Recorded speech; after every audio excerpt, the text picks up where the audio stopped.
my plan. I say lob it to Ryan Perez in the paint off a couple of screens. Esquivel to Garcia, off the deflection. Los Fresnos comes back and wins. Now Santa Maria will put up a three. Bang! Santa Maria! There's Warner. Here comes a headed jam. Count it for two. Field. Adios! And the Falcons win on a walk-off. And it's saved. What a game. Smacked to the left. That is gone. Lob for Perez. That's my play. Off the backboard, count it, and a win. And a win. Ryan Perez wins the game for the Santa Rosa Warriors, and they go nuts. And why not? And I've got my plan. I say lob it to Ryan Perez in the paint off a couple of screens. Esquivel to Garcia, off the deflection. Los Fresnos comes back and wins. Now Santa Maria will put up a three. Bang! Santa Maria! There's Warner. Here comes a headed jam. Count it for two. Field. Adios! And the Falcons win on a walk-off. And it's saved. What a game. Smacked to the left. That is gone. Lob for Perez. That's my play. Off the backboard, count it, and a win. And a win. Ryan Perez wins the game for the Santa Rosa Warriors, and they go nuts. And why not?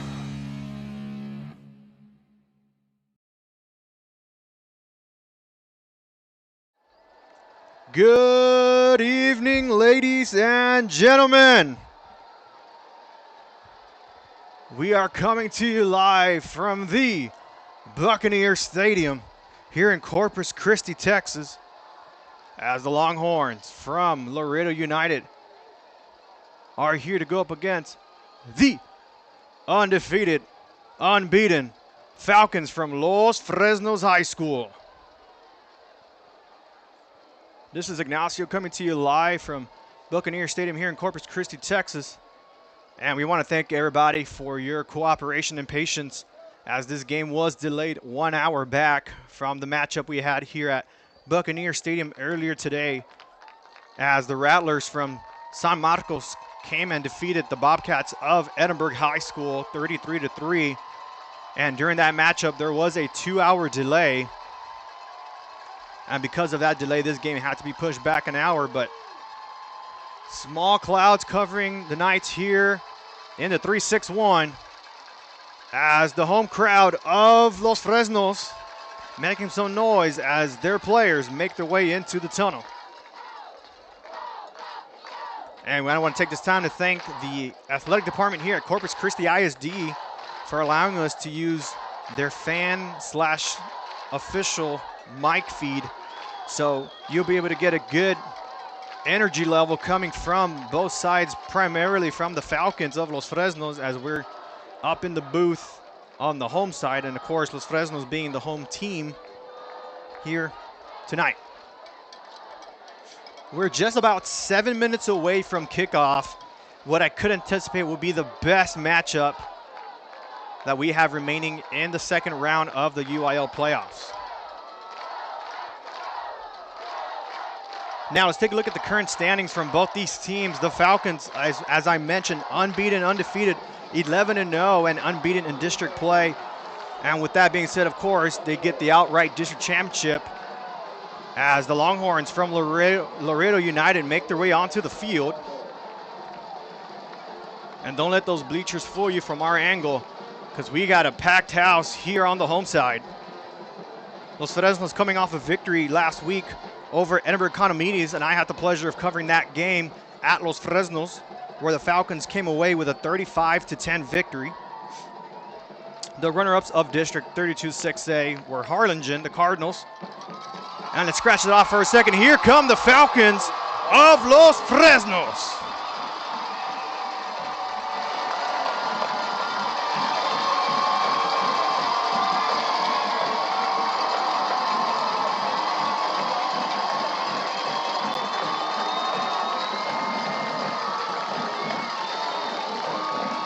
can hear just the full energy the Falcons are bringing here in Corpus Christi. And I jokingly said as I came here, has to be at least half the city's population here tonight, because this is a packed house on the home side and more fans still coming in tonight. So as I was mentioning, the Cardinals with an unfortunate loss yesterday against Medina Valley, who actually are the leaders of 36A, where United is from. And then third place in 32-6A, the Greyhounds of San Benito had a loss in the first round against Weslaco. And then the fourth-ranked Veterans of Brownsville had a loss against Edinburgh, who was here earlier today and had a loss. Meanwhile, United, the Longhorns, in second place of their district standings. And alma maters will now be played from both campuses. We'll let that roll. Meanwhile, the third place team was Eagle Pass in 36A. They had a loss in by-district round against San Marcos, 42-10, who we just saw dominate following that 2-hour lightning delay. And then the fourth-ranked team was, of course, Laredo LBJ, who had a by-district defeat against Cibolo Steel, 14-69. And then Steel, of course, went on to win yesterday over Weslaco, 45-14, and their next opponent will be against San Antonio Johnson. That matchup is scheduled for Friday, November 28 at 2 p.m. at Gustafson Stadium over in San Antonio, Texas. Again, that's Cibolo Steel going up against San Antonio Johnson in the San Antonio area. And believe it or not, both these teams, the Falcons of Los Fresnos and the Longhorns of Laredo United, have had two common opponents. Both teams went on to play Laredo United South, and the Longhorns won back in October 3rd, 28-3 as their first district opponent. Meanwhile, the Falcons played United South in a non-district matchup on September 11 and won 45-7. I'm going to step aside real quick, and the the alma mater of the Falcons of Los Fresnos.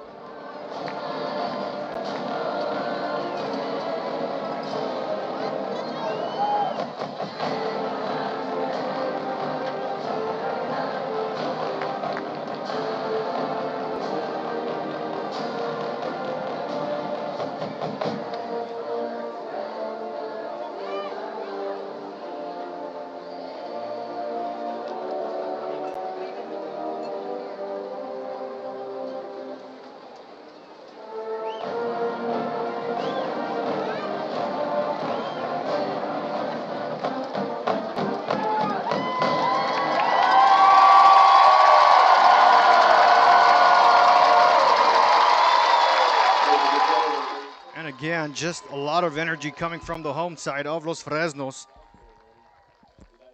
And we do want to thank our sponsor for this evening's matchup, Kenny Perez. We want to thank his law firm for sponsoring tonight's matchup.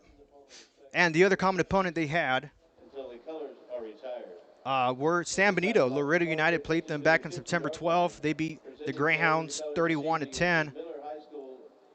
And then the Falcons played San Benito as their first district opener. They took care of business there, 42-25. That was back on October 17.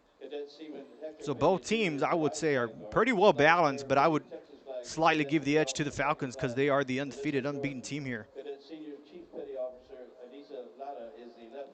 And we'll turn it over to the PA announcer as we get set for the playing of the national anthem.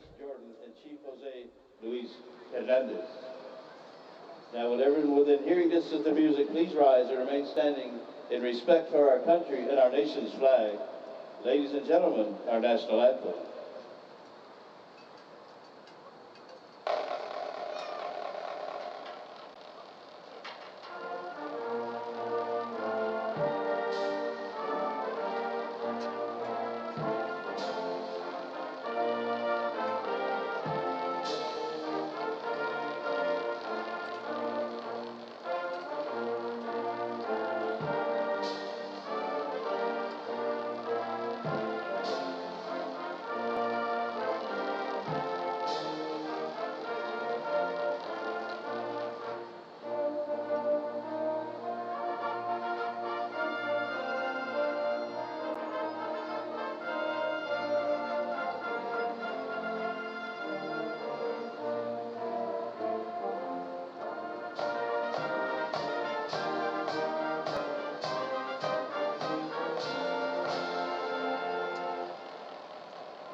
And the national anthem was played by the Los Fresnos band, as the color guard are from Corpus Christi Miller High School. So we want to send a shout out to Corpus Christi Miller High School and their ROTC cadets for the presentation of colors. And with that being said, we are now getting set for this kickoff here live at Buccaneer Stadium in Corpus Christi, Texas. Los Fresnos Falcons, undefeated, unbeaten, going up against Laredo United Longhorns. We'll be back after these commercial breaks. Stick with us here on the RSO Network, sponsored by Kenny Pettis Law Firm. Book your summer getaway today. Visit SoPadre.com.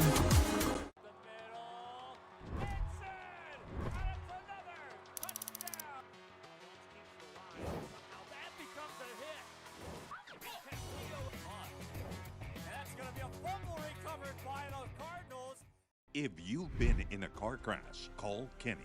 We're available to take your call 24/7, and we don't charge a fee unless we win your case. When you're in a car crash, call Kenny. Call 999-1111 now for a free consultation.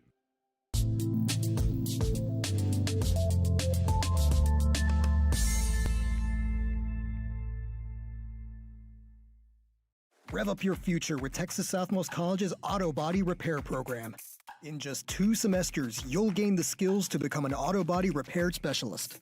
Learn using industry-standard iCar Academy to get you job-ready fast. If you're ready to drive your career forward, TSC's Auto Body Repair Program is the place to start. Classes are filling fast, so visit tsc.edu and apply today.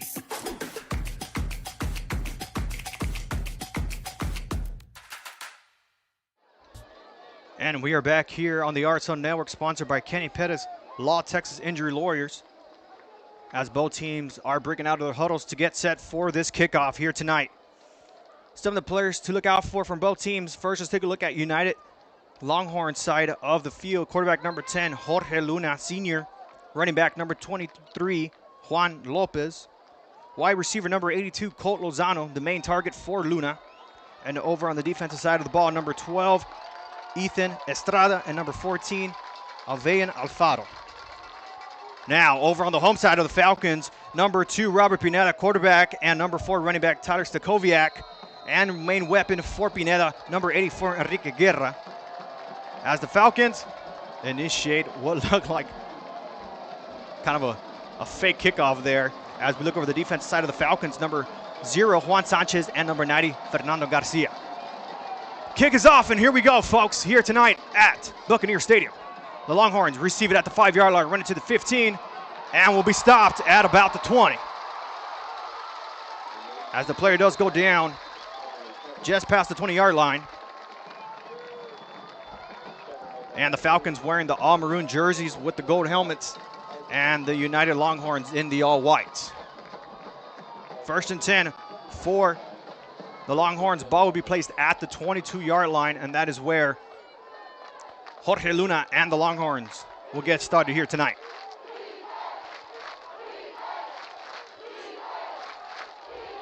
As the crowd over from Los Fresnos is making some noise already to kick things off and boost up their defense.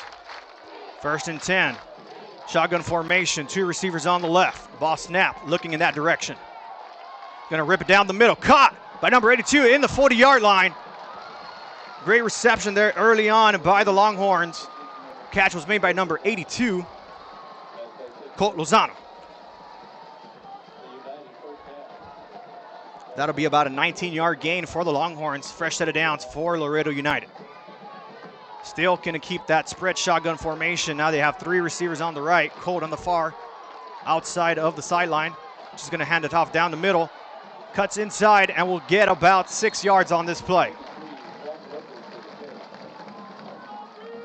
Run was initiated by number 10, Jorge Luna.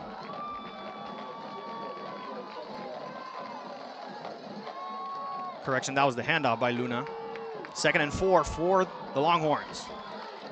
Ball's going to be snapped. Another handoff to the running back. He's going to run to the right side. Finds an opening to the 45, 40, 35, 30, and nearly made the last defender miss. Run was made by number 23, Juan Lopez.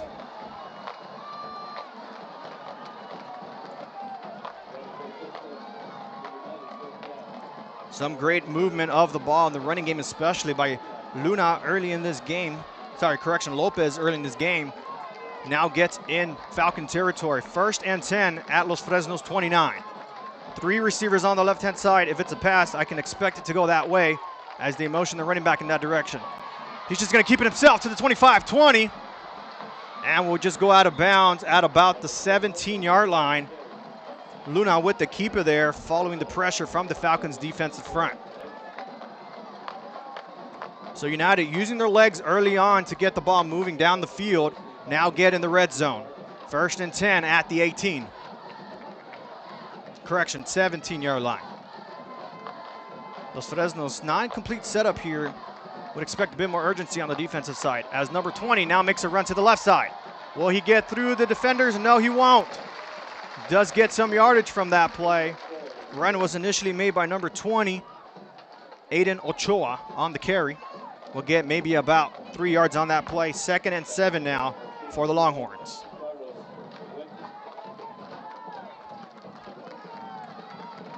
As they line up on shotgun formation again. Luna could be looking for a pass on this play. He's going to look in the right-hand side. Quick toss. Caught by number 82, Colt Lozano. And is he able to get the touchdown? No, he won't. Will get marked between the 2 and the 1 yard line. So Lozano will bring up a 1st and goal now for the Longhorns. United keeping their foot on the gas pedal, not looking back at all in this first drive. Ball's going to be snapped. Hand it off down the middle, and it is enough for the touchdown. Longhorns get on the board first.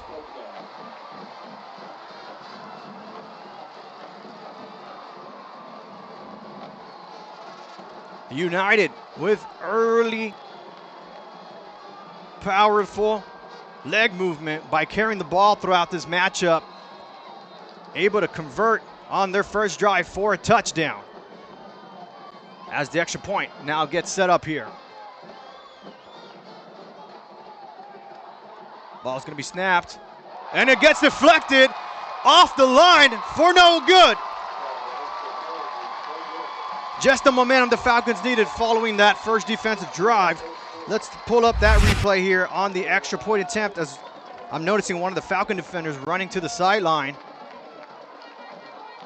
As the pressure from the defensive end, or the special teams group from the Falcons, get them at the center of that play. Great stop there by the Falcons.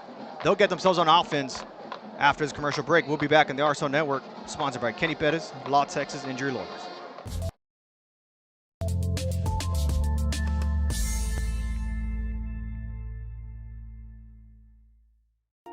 The new Los Fresnos CISD Performing Arts Center is where creativity takes center stage. This facility immerses students in visual, performing, and fine arts programs where every student shines. Los Fresnos CISD, what we do here shapes the world.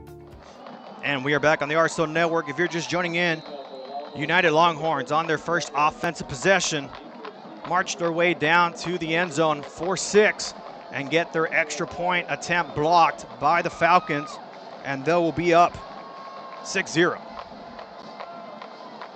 Here goes the kickoff. Falcons gonna let this roll in the end zone. It will be a touchback, and Falcons would take care of business at the 25, led by none other than number 2, Robert Pineda.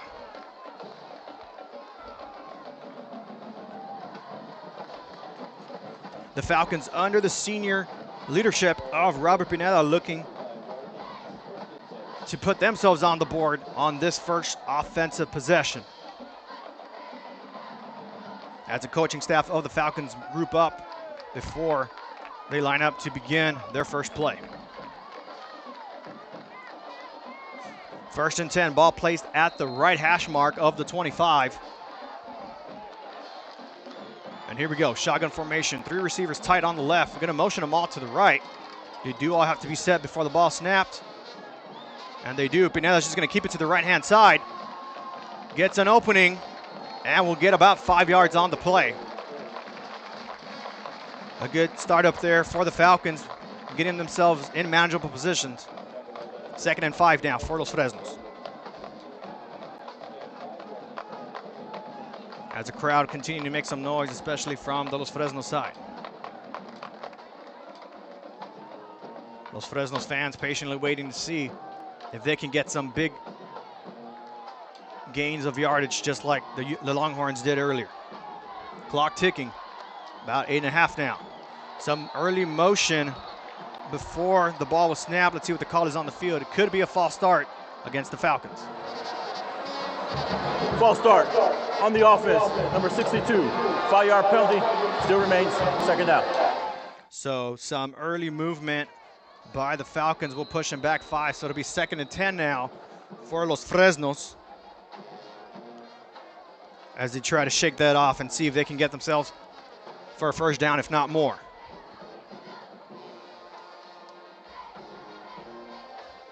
Shotgun formation, the receivers now spread out on the left-hand side. Some movement by the Longhorn defender. Quick pass by Pineda to number 13. He's going to move his legs and pushing his way forward to the 35. He might just have enough for the first down. Catch was made by Ricardo Salazar. Is it enough for the first down? Yes, it is. And the Falcons working with some quick tempo offense as they do a hard clap, try to read off the defenders a little bit as Pineda and the offense look to the side, see if the coaches catch anything. Ball's gonna be snapped. Quick toss to the right-hand side to Stakoviak. Gonna run it to the 30. Does he get to the line of scrimmage? No, he's gonna lose about 2 yards on that play.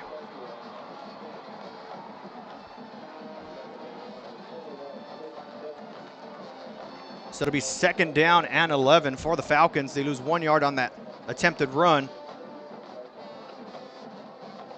I would have liked the Falcons to have snapped that ball on the tempo. I'm not sure if the Longhorns defense was lined up ready for that play. Gives them a little bit of breathing room to be able to recover and make that stop. 2nd and 11 for the Falcons. The slot covered by a deep safety. You could go that direction. Let's see if they do. Pineda's just going to toss it to the right side. Caught. 40, 45, 50. And gets pushed out of bounds. Catch was made by number 4, Tyler Stakoviak. And that will be enough for a Los Fresnos first down. Ball now placed at the 48-yard line. And clock continues to roll. We're now adjusting the clock a little bit for you all. 6:53 as Stakoviak does go out of bounds on that play. As the Falcons have 2 receivers on each side now. Keep your close eye on number 84, Enrique Guerra, who I believe is on the far left. Ball snap's going to run it down the middle. Stakoviak trying to get some positive yardage, gets about 2 on that play. It'll be 2nd and 8 now for the remaining Valley team, the Falcons of Los Fresnos.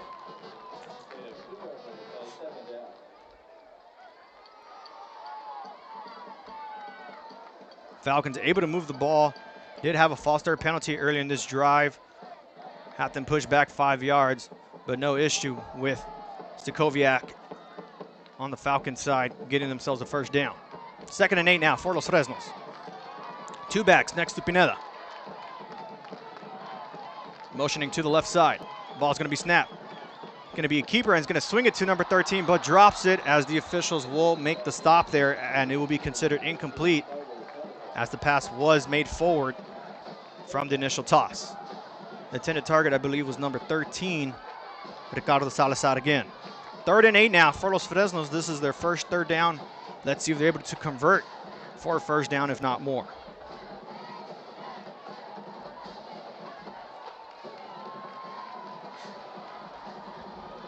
Los Fresnos still waiting on the signal. They have 12 seconds left in the play clock. Not sure if they're going to get this play off in time as it now goes to 7, 6, 5. I don't think they're going to get it. They might have to call a timeout.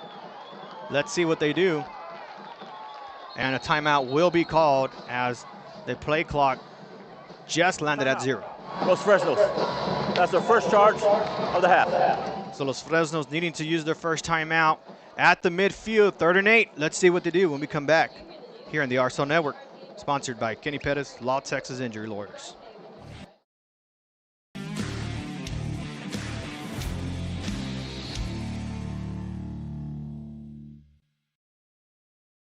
Hello, sports fans. I'm Jason Starkey with Gallery Homes. Here at Gallery, we make building your new home simple and stress-free. From sales to selections, we handle every step so you can enjoy the journey to your new home. This is Gallery, where your dreams become reality.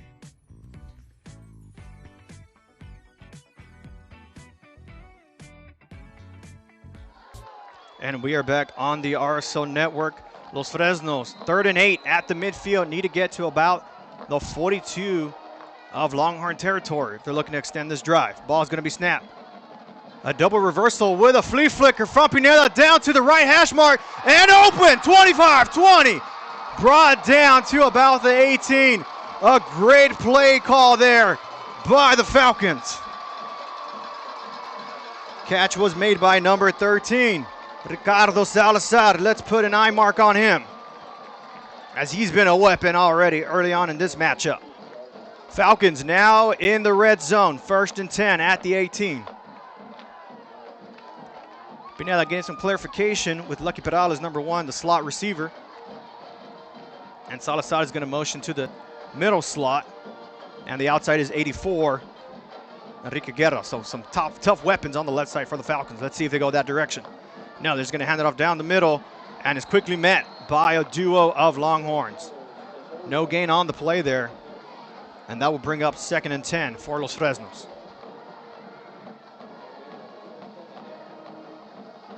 Let's see if we pull up the replay from that trick play there by the Falcons, as they did a double reverse and a flea flicker to Pineda, and just finds Ricardo Salazar in the open for that play.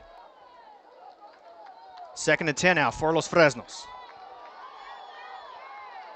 Shotgun formation, 2 receivers on the left, 1 on the right.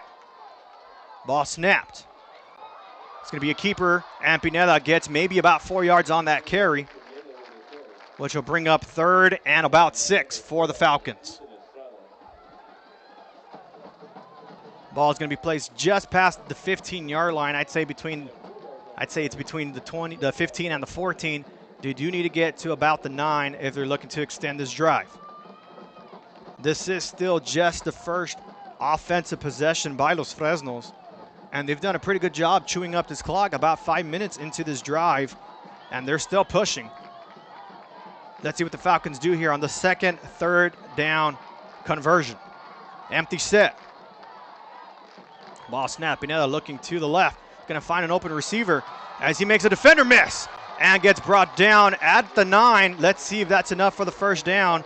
That was Salazar with the reception. And it's going to be 4th and short. Ball is at the 9. The first down marker is between the 9 and the 8. Clock still ticking. Now pushing 6 minutes on this drive. Los Fresnos, of course, keeping their offense on the field, have no hesitation with this call here on 4th down. Falcons line up with 7 seconds remaining. Let's see if they get this ball snapped in time. Ball snap. Pineda with the keeper is going to try to find an opening. Will he get it? Let's see where the officials spot him. I want to say he did not get enough yardage for the first down. He won't. And the ball will be turned over on downs. Pineda failed to convert on this 4th down play. Laredo United will take over. Let's take a look at that replay, folks. Pineda decides to keep this one as one of the corners, number 12 for the United Longhorns, Ethan Estrada, able to make that stop, breaking through the receivers' coverage there and giving United the ball back deep in their own territory. 1st and 10 at their own 9. Ball's going to be snapped. Comfortable in the pocket, and a quick strike caught by number 2 for Laredo United, Santiago Delgado, with the reception. And that's going to keep the clock moving. Ball's now placed at the 23, 14-yard gain on that play.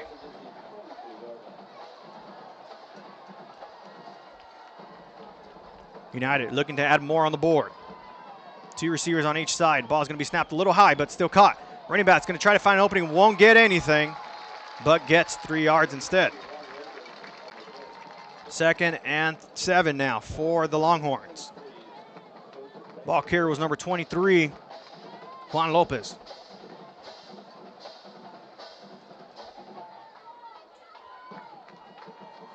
United going to keep the spread offense now. 3 receivers on the left-hand side. If it's a pass, let's see if it goes in that direction. Ball's going to be snapped quickly down the middle, and it's going to be incomplete. Went through the hands of the receiver there from the Longhorns. Pass intended to Santiago Delgado, unable to make the catch.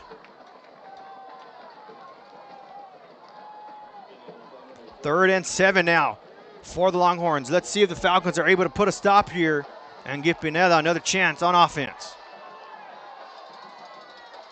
United with a hard count, looking back at the sideline, see if the coaches caught anything from the Falcon defense. I do intend this to be another pass play, possibly maybe a short pass. Luna dropping back, throws it, and caught to the 50, makes a defender miss and gets brought down in Falcon territory. Catch was made by number 3, Rola San Miguel. It'll now be a fresh set of downs for the Longhorns, now in Falcon territory. Ball's placed at the 47.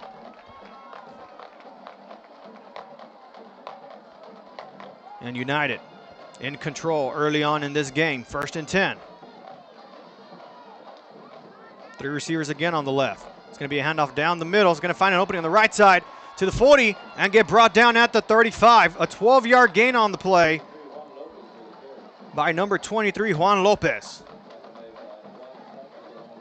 And that'll be another first down for Laredo United.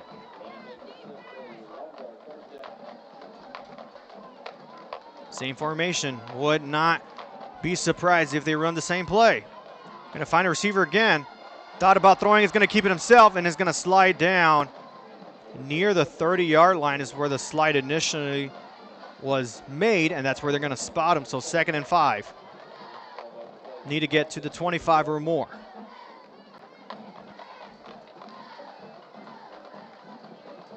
As we adjust the clock here, we got 45 seconds remaining here in the first quarter. Laredo United on the second possession, still moving the ball, but moving closer and closer for another score. Rolls out to the left-hand side. Luna looking for a pass. Bumbles and fumbles. Is it recovered by the Falcons? Yes, it is. Los Fresnos with a forced fumble. We'll get the ball back with 26 seconds remaining here in this first quarter. As we pull up the replay, Luna was rolling out to the left-hand side, trying to find an open receiver down the middle. Didn't like what he saw. He hesitated there as he bumped into his running back, gets the ball stripped, and is recovered by number 95 of the Falcons, Jose Frausto. And Los Fresnos back on action. 1st and 10. Ball snapped, handed off down the middle to number 15. Runs it down the middle. I believe that was Juan Carlos Fuentes with the carry. And with about 10 seconds remaining, let's see the Falcons get another play off before the quarter ends. They do. Another handoff down the middle. Finds an opening on the left side. Takes it to the second level and will be brought down. Run was made by number 15, Fuentes again. And that's going to do it for the first quarter. Falcons starting to move and get themselves on the board following the fumble recovery. It'll be a fresh set of downs from the Falcons. When we come back from commercial break, stick with us here on the RSO Network, sponsored by Kenny Perez, Law Texas Injury Lawyers.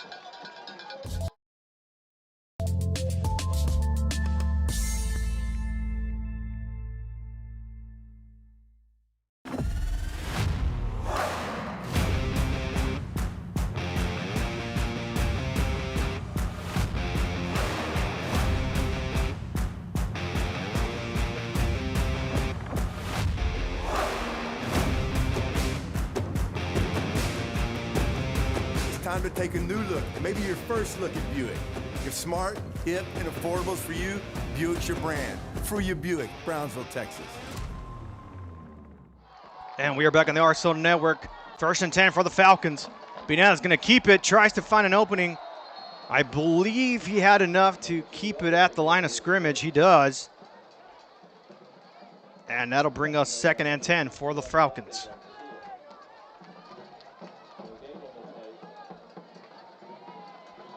as the Falcons now line up to see if they're able to move the ball. They had some momentum ending the quarter, hoping that break doesn't interfere much with that momentum to keep this drive alive for the Falcons. Second down. Ball snap. Pineda rolling out to the left. It's going to find a receiver, and it's caught by number 1, Lucky Perales. He's going to be maybe about a yard or two shy of the first down. It will be third down and 1. So 3rd and 1 for Los Fresnos. Ball's placed at the 43. Need to get to the 42. Would not be surprised if they hand this one off to Stakoviak if he's on the backfield. Here we go. Ball snap. It's going to be kept by Pineda down the middle and crosses the first down and more. We'll get to about the 37 and a fresh set of downs for Los Fresnos.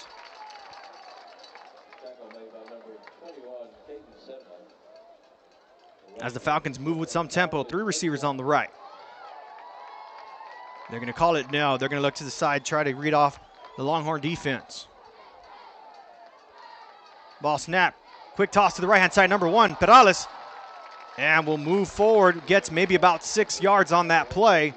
That'll bring up second down and about 4 for Los Fresnos.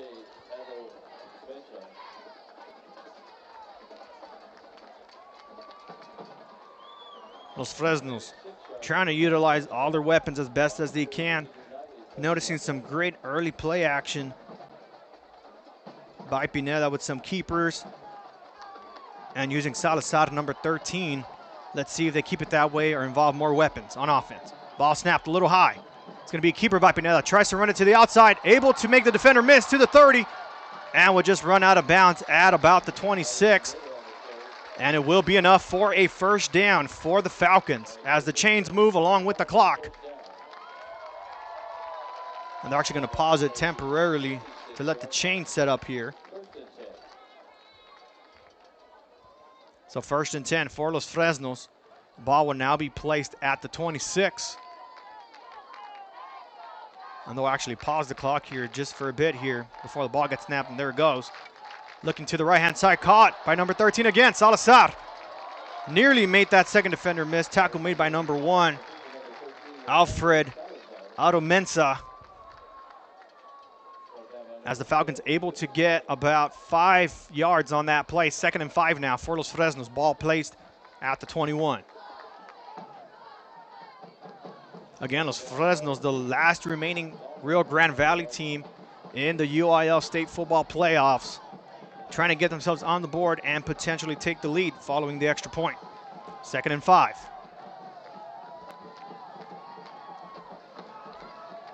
Ball's going to be snapped. Handed off. No, kept by Pineda to the 20. Tries to spin it out from the defender. Let's see where the officials spot him, as he looks like he's going to be near the first down, and they're going to give him the first down.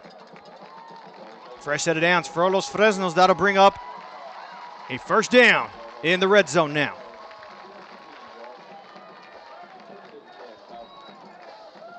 First and 10 for the Falcons. Ball is now at the 16. Need to get to the 6. Of course, that's not what the Falcons want. They want to get in the end zone. Let's see what the offense draws up here with 10 seconds left on the play clock. Moving a little slow to get to the line. Let's see if they're able to get this play off in time. 4, 3, 2, 1. They do. Pineda with a fake play action. Trying to look for a receiver. Can't find anybody. Tries to keep it himself. Makes the defender spin and miss. And not able to hold it for long. The Longhorns with the pressure, with the stop. Will be a loss of about 4 yards, as Pineda was a bit slow to get up from the floor, able to shake it off, and he stays on the field. 2nd down, Los Fresnos. Ball placed at the 19 now. Loss of 3 on the play.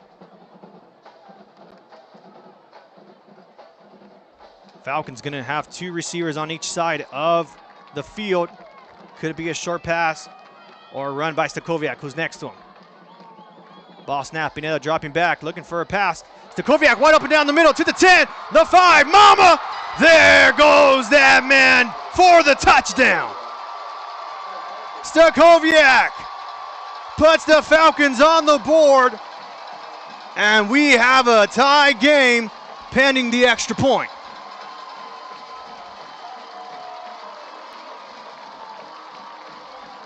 Tyler Stakoviak, a huge asset in the last game last week against Edinburgh Conomedes, had 3 rushing touchdowns, has a receiving touchdown in this game now. Extra point to put the Falcons up by 1. Ball snap, hold looks good, kick is up, and it is good. Los Fresnos now with a 7-6 lead over the Longhorns. We're gonna go to commercial break. When we come back, Laredo United back on offense. We'll be back here shortly on the RSL Network, sponsored by Kenny Pettis, Law Texas Injury Lawyers.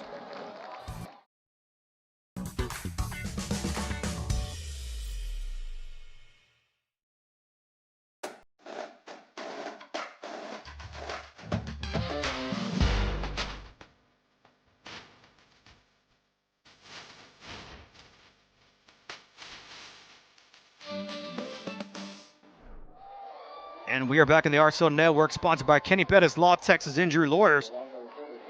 Let's pull up that instant replay on the touchdown reception by number 4, Tyler Stakoviak. Espineta just drops back for a couple seconds, finds him down the middle wide open, and is able to punch it in for the touchdown to give the Falcons the 7-6 lead here early or midway through the second quarter. Kick is off and is going to roll in the end zone, and that will be a touchback for the Longhorns, and they'll start at the 25. And we want to take this opportunity to thank everybody who's tuning into this matchup here tonight, whether it's on the RSL Network app, on YouTube, or any other platform we have this game available to you. Feel free to share this matchup because we have a good one here tonight at Corpus Christi, here at Buccaneer Stadium.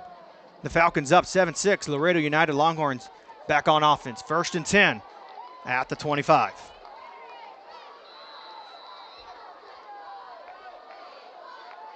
United going to have 3 receivers on the right, 2 on the left. Empty set for the quarterback. Finds a quick target, catch, and caught. Reception made by number 3.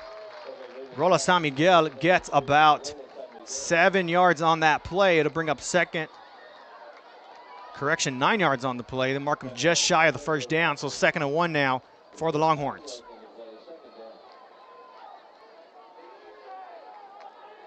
United again with the empty set. Ball snap. Luna dropping back. He's just going to keep it himself.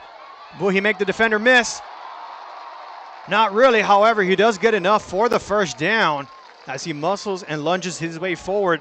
Luna gives the Longhorns a fresh set of downs. 1st and 10. Ball now placed at the 36.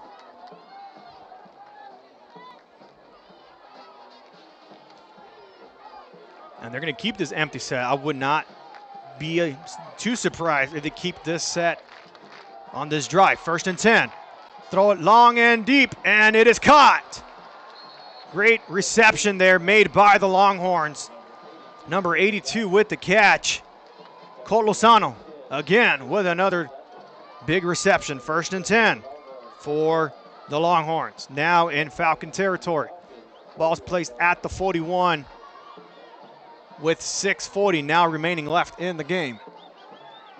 Empty set again. Ball snapped. Luna dropping back comfortably in the pocket.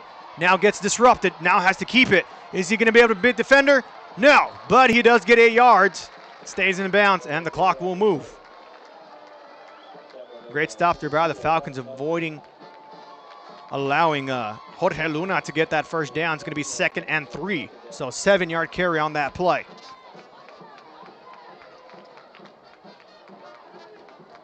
United doing a great job just pulling up a lot of different options, not repeating much of the same thing.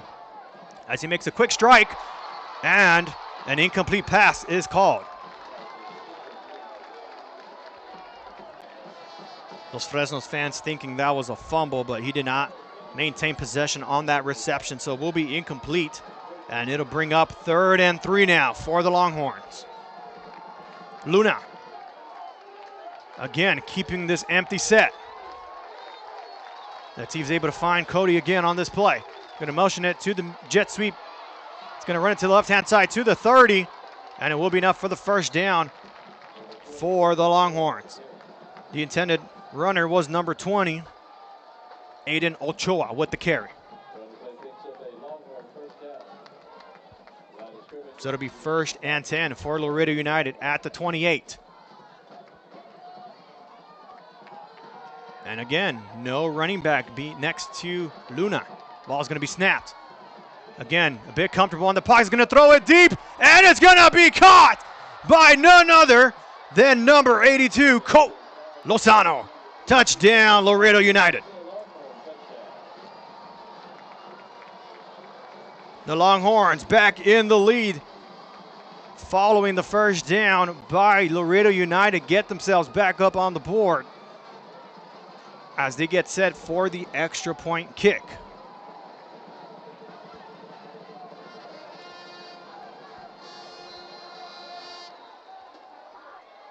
Now, I noticed the first time the Longhorns had some of their linemen just on a standing position and then got themselves low on the snap. Now keeping it low before the snap as the kick goes up, and that will be good this time. Laredo United up 13-7 here at Buccaneer Stadium in Corpus Christi. We'll be back after this commercial break, sponsored by Kenny Pettis Law Texas Injury Lawyers.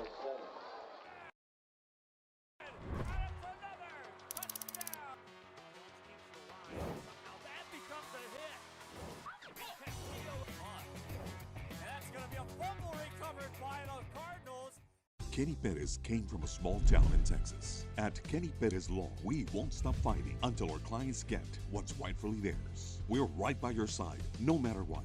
Call Kenny Pettis Injury Lawyers today, 956-999-1111. And we are back on the RSO Network, sponsored by Kenny Pettis Law Texas Injury Lawyers, as the United Longhorns now get themselves back in the lead, 13-7. And if you're just tuning in, the Longhorns able to score on their initial offensive drive, missed the extra point, gets blocked by the Falcons. Los Fresnos then gets the ball, fails to convert on a 4th down play, which will give the Longhorns the ball back as the Los Fresnos receiver catches it at the 15 and will be stopped about 10 yards after that near the 25-yard line marker. Meanwhile, the second possession of the Longhorns does end up being a fumble recovered by the Falcons. And then that's where Pineda and the Falcon offense get themselves on the board by an open catch by Stakoviak down the middle, with the extra point being good, up 7-6. Notice I didn't say it the other way around, Gen Z fans. Then the Longhorns able to counter with a long reception made by number 82, Colt Lozano. Now, the Falcons back on offense, 1st and 10, 5:19 remaining. There is a 2-minute timeout if we get to that mark, or when we get to that mark, I should say. Ball is handed off to Stakoviak, and we'll get maybe about a yard on that play. 2nd and 9 now.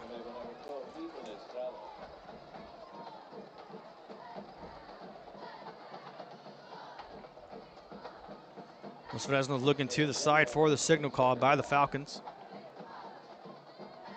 Going to keep 3 receivers on the left. Correction, on the right.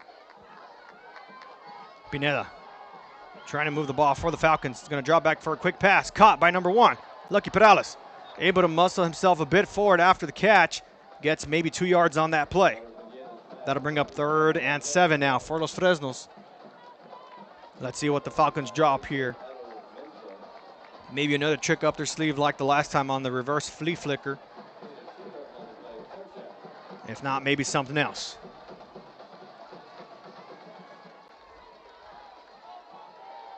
Los Fresnos eating up some of this clock. I wouldn't say too much of it, as they're playing a bit balanced on offense with 10 seconds left on the play clock. Ball's going to be snapped. Pineda rolling to the left side. Finds a receiver that he likes, and it's incomplete. Nearly caught. Pass intended to number 84, Enrique Guerra, as he was close to making that reception. That's going to force the Falcons to punt this one away. 4th and 7, ball at the 29. And no, folks, I don't think they're going to fake this one. They are going to need to send this one off, as they rely on their defense to make another stop, potentially another turnover. Ball's going to be snapped. Punter able to get this one away. boots this one a little high, and it's going to bounce in favor of the Longhorns, and the Falcons will pick it up at about the 42. And that is where the Longhorns will get themselves on this possession, the fourth one. Able to score on the first one, get a ball turned over on the second. Throws a strike from Luna to Lozano. And now here we are, folks. 3:55 remaining here in the first half. The United Longhorns looking pretty good on offense. Let's see if they can keep this alive. 1st and 10. Ball placed at the 42. Ball's going to be snapped. Fake handoff. Quick toss to the right side. And caught by none other than Colt Lozano. Gets about 12 yards on that play, and it is enough for the first down. So 1st and 10 for the Longhorns, now in Falcon territory. 3:35 and ticking. Going to keep the same formation again. Ball will be snapped. Early movement by the line of the Falcons. Won't matter anyways. And catch is made by number 2, but is there a fumble on the field again? No. Officials will wave it incomplete again. I thought he made enough movement following that reception for that to be a fumble. But hey, you tell me. Here's the replay. Lozano just been really comfortable throughout the majority of this game. Just drops back, finds the open target. And I don't know, folks. I don't know about that one. 2nd and 10. Ball still at Los Fresnos 44. Ball's going to be snapped. And a penalty before they get anything further here. Let's see what the officials call on the field. False start. Number 13 on the offense. 5-yard penalty. Still remains 2nd down. And it will be a false start penalty against the Longhorns. That's going to push them back 5 yards. So now 2nd and long for Laredo United.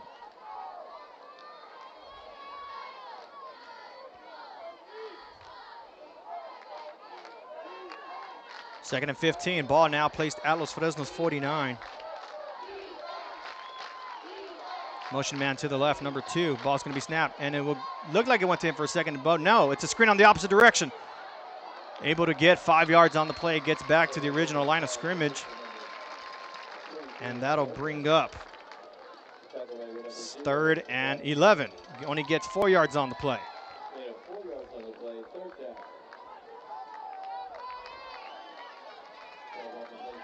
And I know many of y'all are still contemplating whether that was a completion and a fumble or the incomplete that was ruled by the officials. 3rd and 11 for the Longhorns. Ball snapped. Luna dropping back, finds an open target, and caught. And a fumble. No, another incomplete. Here we go again. As I made the initial call there, didn't jinx it, or at least didn't tend to. But you tell me this time, did he make a move? Here's that replay. As Laredo United lines up for the ball. And again, Luna just in full comfortable mode there. 1, 2, I don't think he caught that one, folks. The other one maybe, but this one for sure an incomplete. 4th and 11 for the Longhorns. Play clock winding down under 5. They're going to call timeout. Not sure if they were thinking about going for it. Their offense was still on the field. Laredo, that's the first charge timeout of the half. So United using their first timeout here, each of them now with only 2. Let's see what the Longhorns draw up when we come back. Stick with us here on the RSO Network, sponsored by Kenny Bettis, Law Texas Injury Lawyers.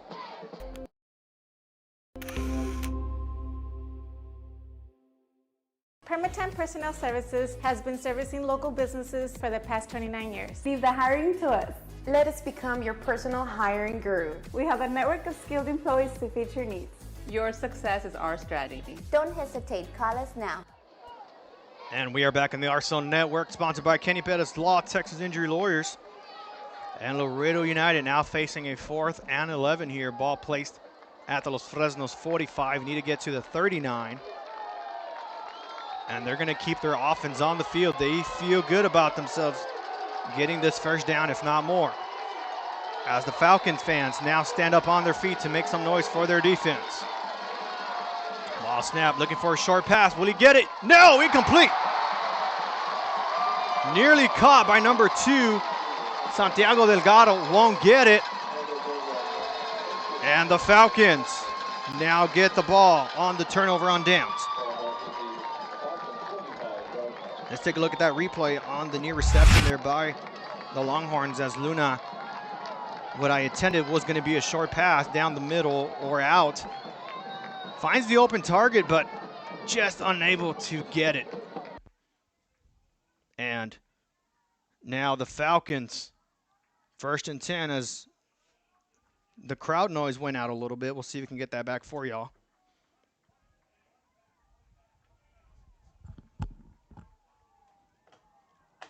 Los Fresnos now. Pineda dropping to the right.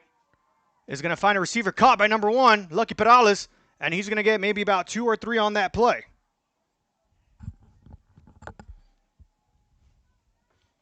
Great catch there by Lucky Perales.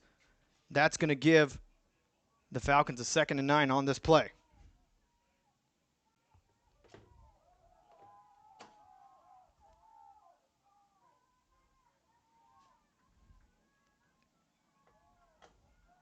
And Los Fresnos,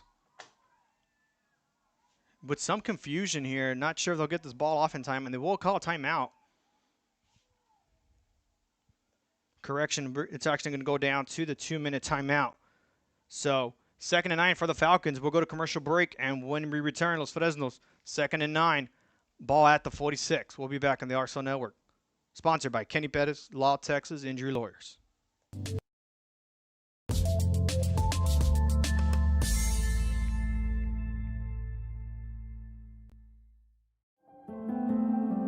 No matter where you are in life, Texas Southmost College is here to help you move forward.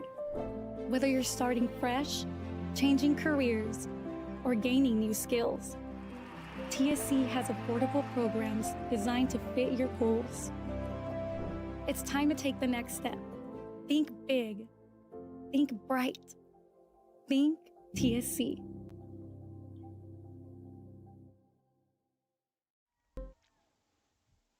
And we are back in the RSL Network.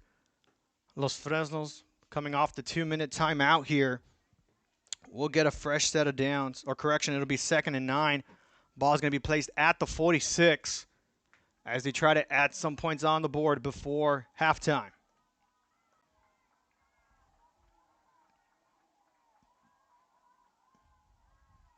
Los Fresnos, the ball snapping. Another dropping back deep.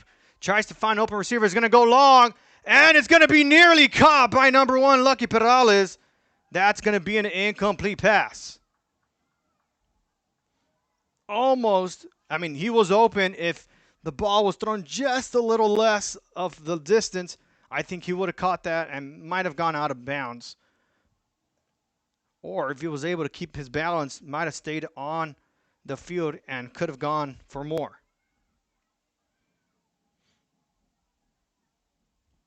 3rd and 9 now for the Falcons. Fans still making some noise, and there is a timeout on the field.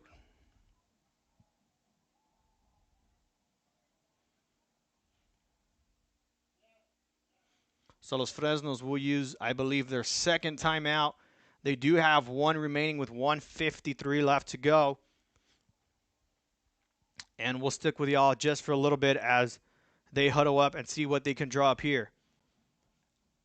I have seen some success from Los Fresnos with the 3 receivers being on one side and at least having a back next to Pineda, just either for extra pass protection or for a potential bootleg play action kind of scheme. This could be something they draw up on this down if they're looking to get a first down, if not more. Or if they trust Pineda's leg enough to kind of drop back looking like it's going to be a pass, and then he ends up keeping it himself. But most of those plays have not worked in their favor as United Longhorns defense able to have the speed to minimize Pineda's run game. 3rd and 9 now for Los Fresnos. 2 receivers on each side. Again, might test the secondary here. Ball snap. Pineda's going to draw back. And the Longhorns going to collapse the pocket as Pineda continues to run to the side. Is he going to find anybody? Yes, no, incomplete. Pass was intended to, I believe, number 1, Lucky Perales won't get it. And that will bring up 4th down, and they will send their punting unit. So a great stop by United's defense. We'll get the ball back on offense once more. And, of course, you're going to want to stick with us during the halftime. We will pull up the highlights from the first half. So you're not going to want to miss that. And, again, we want to thank everybody for tuning in to this matchup. 4th and 9. Ball snapped. Punt is going to go far past the receiver, and it's going to roll in favor of the Falcons to the 10. Rolling to the 5, 4, 3, 2, 1. Does he get there? Yes! It will be stopped at the 1. A great placement by the punter, allowing that ball to roll, and it's going to be stopped at the 1. With 1:30 to go, Laredo United is going to need to cover a lot of yardage if they're wanting to put themselves on the board.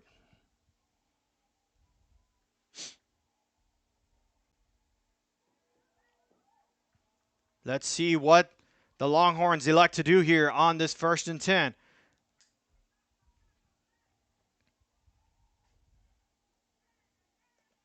Up by 6. 1st and 10 at the 1 for Laredo United.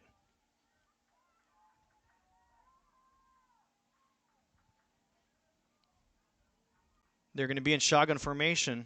Ball's going to be snapped. Luna's just going to draw back for a pass. Going to roll out to the right side. Does he find a target? No, incomplete. Great pass broken up there by the Falcons. And they're going to stay at the 1 for a 2nd down. Clock will stop. Los Fresnos not needing to use a timeout, but I definitely would use it if there's a play that stays in bounds here. 2nd and 10 for Laredo United.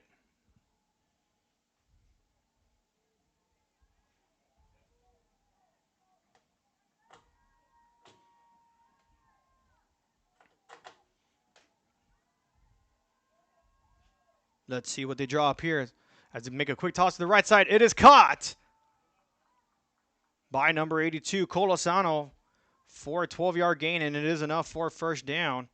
And that'll move the clock and the chains. 1:10 remaining now and ticking. Longhorns with 1 timeout in their back pocket. Correction, 2 timeouts if they need to use it.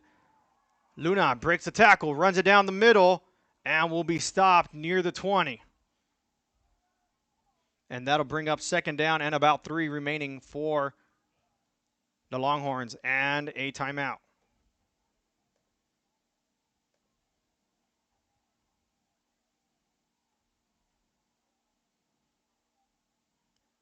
So Laredo United will use their 2nd timeout, each team with 1 timeout remaining, and with 49 seconds left to go. Let's see if United is able to move enough at least for a field goal try, if not more.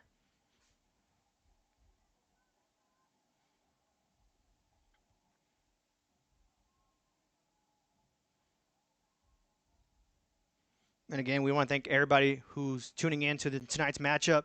Feel free to continue to share this stream as we have a great matchup here in UIL 6A Division I matchup here between Laredo United and Los Fresnos. 2nd and 5 for the Longhorns. Ball is going to be snapped. Luna dropping back, looking for a pass. Thought about it, pulls it back, but throws it again, and it's incomplete. Incomplete pass will bring up 3rd and short now, or 3rd and manageable 4, I would say, for the Longhorns.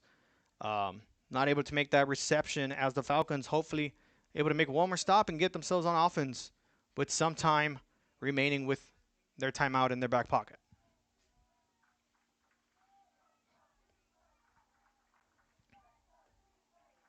Los Fresnos fans making some noise, giving their defense some momentum to make a stop here on 3rd down. Let's see what we do here. Ball snap. Luna steps up in the pocket. Caught by number 2 and gets tackled at about the 27-yard line. Catch was made by Santiago Delgado. And that will be enough for 1st down as the Longhorns try to move the ball quick, see if they can get a quick play in. And they will. Ball snapped. Luna's going to roll to the right. Tries to find a receiver, and it's caught. And a fumble! Fumble on the play. Looks like the Longhorns will retain it. But that will move the clock And 15 seconds and ticking. And a timeout now is called with 11 seconds remaining. And Laredo United will use their final timeout here in this first half. And they're going to reset the clock to 15 as they would make the timeout following their own fumble recovery. As I know Falcon fans were hoping some of those incompletions earlier in the game were fumbles. This one was a fumble this time, but recovered by the Longhorns. 2nd and 1, ball is going to be at the 37. Need to get to the 38, but let's see if United is able to get themselves in a point area where they can score a field goal or a touchdown. Would not be surprised if Luna lets this one rip to Colt Lozano on a deep pass here. But they will have to move quick if the ball is made inbounds. Let's see what he does here. As he looks to the sideline, and it's incomplete again. Intended target was number 2, Santiago Delgado, not able to make that catch. And that'll bring up 3rd down and 1. 9 seconds remaining here in the first half. Los Fresnos still with a timeout, so they could technically call timeout if Laredo United fails to get themselves a first down, as the Longhorns wait on the play call here.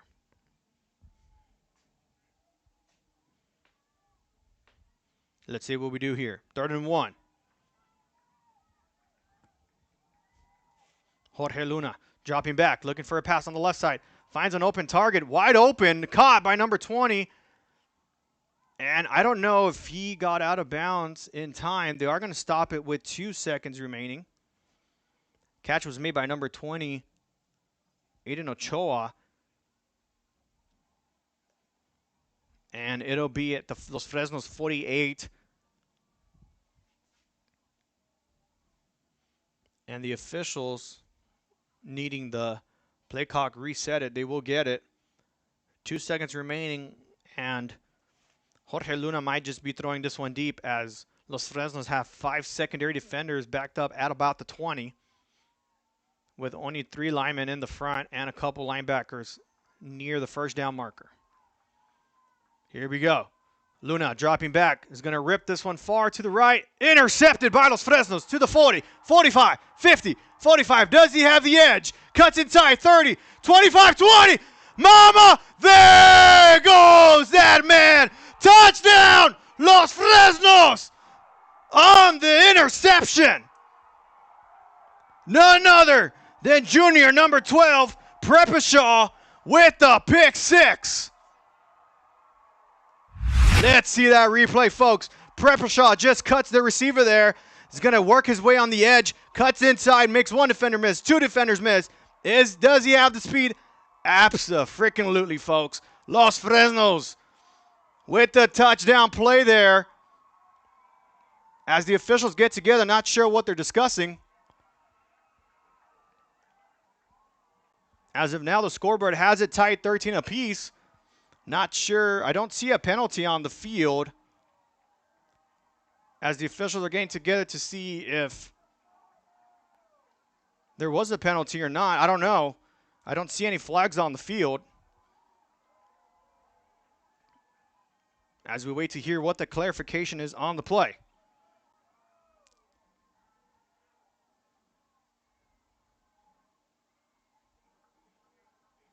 I'm not sure if they're talking about whether or not Los Fresnos will be allowed to get the extra point. I believe they should if they scored here.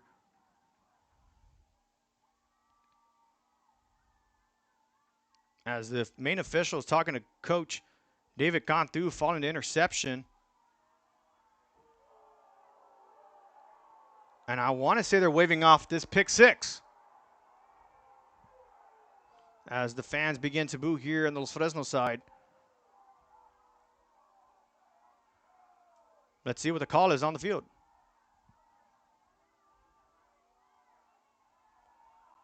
And there will be a block behind the back against the Falcons. Let me try that again. There was a block behind the back penalty against the Falcons. So the touchdown will be erased.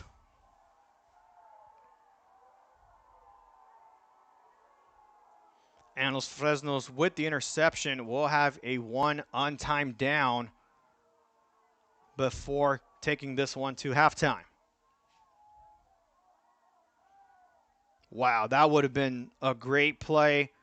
Again, I didn't see a flag on the field, not sure where it was thrown at. But if they marked it at the 47, penalty could have been maybe between the 30 and 20-yard line. We'll see if we can pull up the replay following this snap here. As Pineda is going to have to throw it to the side. Thrown by number 8. It is from behind. He can launch it, and he's going to launch it deep into the end zone. And it will be incomplete, and no penalty on a pass interference. Los Fresnos outrage following that play, and that'll send us to the half. 13-7. Laredo United with the lead. All right, folks. Y'all tell me what happened on the interception. See if anybody can catch anything between the 30 and the 20 before we go on break. Here's that replay interception again by Prepashaw. Let's see here. Makes a cut to the side. I don't see anything. I could be wrong, folks. You tell me. What throws me off is that I didn't see a flag thrown in that area, which would have, been clear and evident. The fans would have reacted, but I didn't see anything. Let's watch it one more time. Prepashaw with the interception, gets to the midfield, to the 40. That's where the ball was spotted. It might have been right there following Prepashaw's cut down the middle, which is where the officials might have thrown that flag. But, again, not seen, but it is what is called. 13-7 is your score as Laredo United Longhorns will take the lead here. We're going to go to commercial break, and when we return, we'll pull up the first half highlights for you. We'll be back on the RSL Network.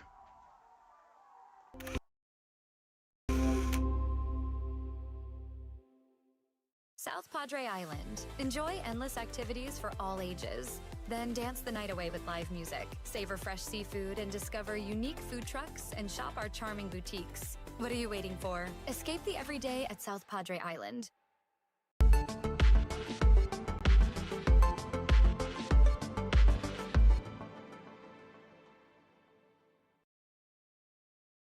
If you've been in a car crash, call Kenny. We're available to take your call 24/7, and we don't charge a fee unless we win your case. When you're in a car crash, call Kenny. Call 999-1111 now for a free consultation.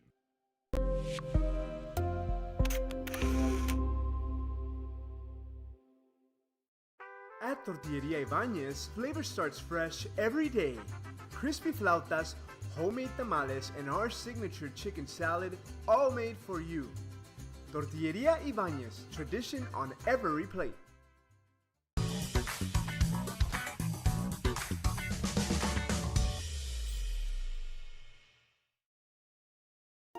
The new Los Fresnos CISD Performing Arts Center is where creativity takes center stage. This facility immerses students in visual, performing, and fine arts programs where every student shines.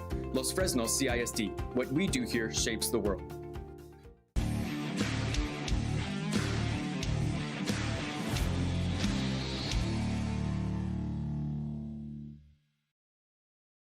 The new Los Fresnos CISD Career and Technical Education Center is where futures take flight. With 18 programs of study and 43 industry-based certifications available, students gain real-world skills for real-world success. Los Fresnos CISD, what we do here shapes the world.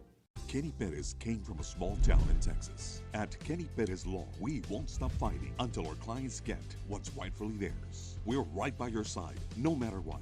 Call Kenny Perez Injury Lawyers today, 956-999-1111.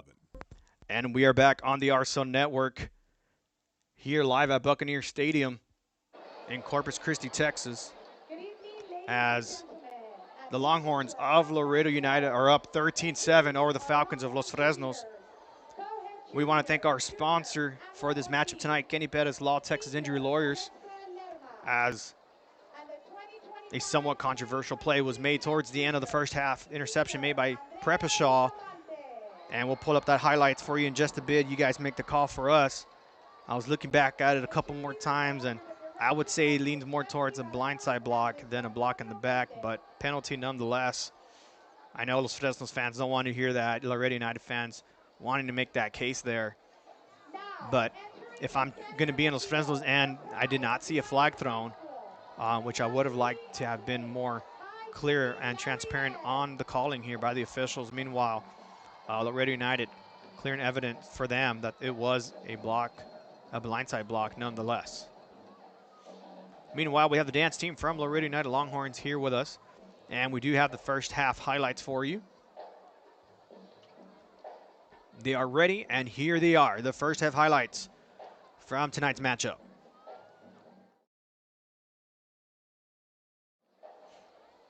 Apologize for that. We're going to get that fixed. We're going to go to a quick commercial break, and then we'll get those highlights for you. Give us just a second. We'll be back here shortly in the RSL Network, sponsored by Kenny Pettis Law, Texas Injury Lawyers.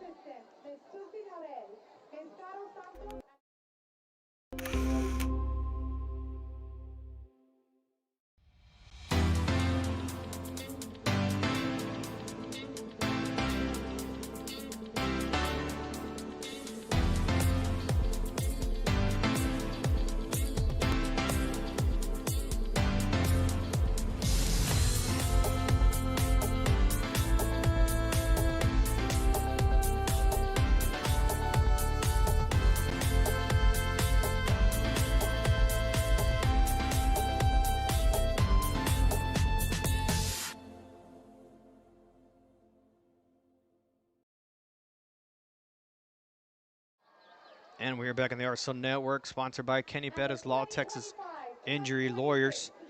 Now we got it underway. Here are the first half highlights from tonight's matchup. Ball's going to be snapped. Another handoff to the running back. He's going to run to the right side. Finds an opening to the 45, 40, 35, 30, and nearly made the last defender miss. Run was made by number 23, Juan Lopez.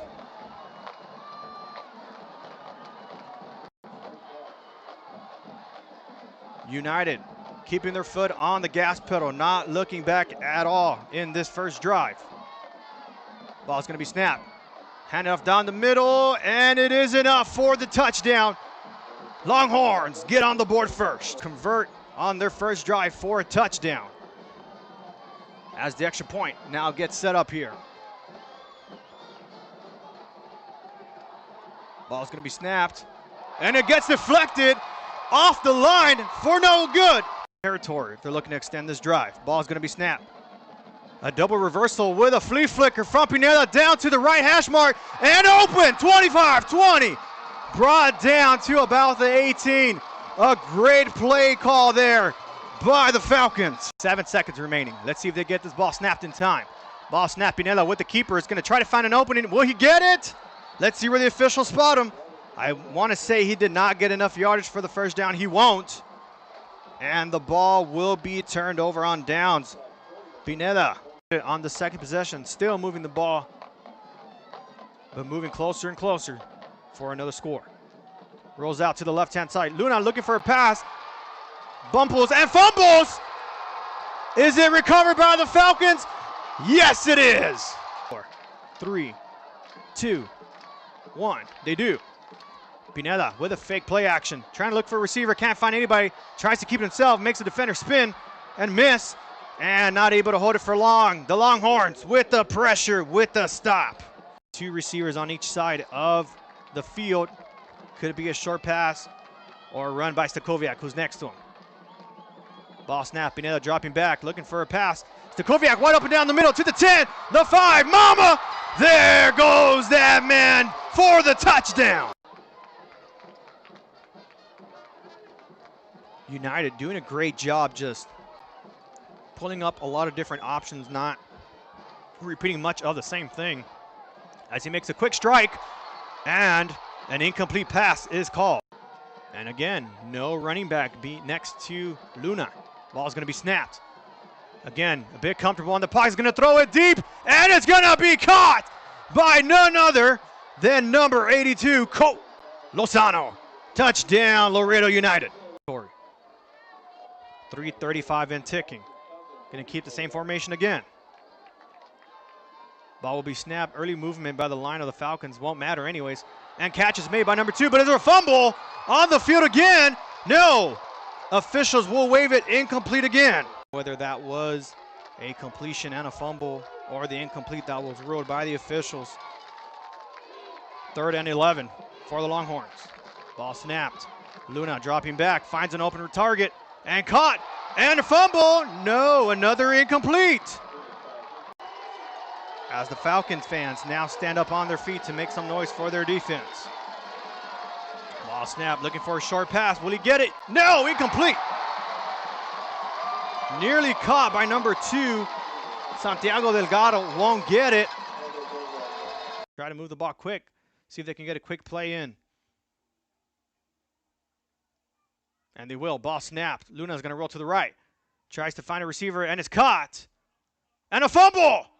Fumble on the play. Looks like the Longhorns will retain it. But that will move the car to the right. Intercepted by Los Fresnos to the 40, 45, 50, 45. Does he have the edge? Cuts inside, 30, 25, 20. Mama, there goes that man. Touchdown, Los Fresnos on the interception. Ball's going to be snapped. And we are back on the RSO Network. And we're going to go to a commercial break following those first half highlights. We'll be back. You're going to want to stick with us here on the RSO Network, sponsored by Kenny Pettis Law, Texas Injury Lawyer. So we'll be back.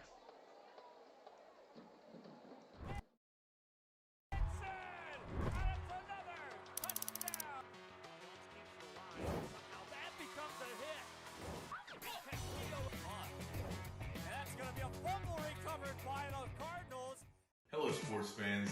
I'm Jason Starkey with Gallery Homes. Here at Gallery, we make building your new home simple and stress-free.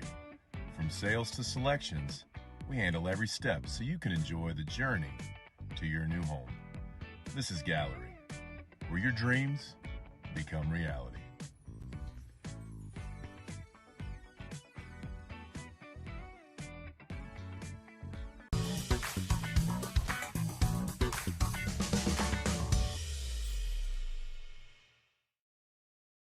Kenny Pettis came from a small town in Texas. At Kenny Pettis Law, we won't stop fighting until our clients get what's rightfully theirs. We're right by your side, no matter what. Call Kenny Pettis Injury Lawyers today, 956-999-1111.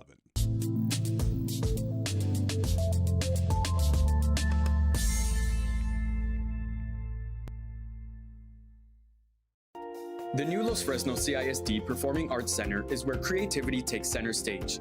This facility immerses students in visual, performing, and fine arts programs where every student shines. Los Fresnos CISD, what we do here shapes the world.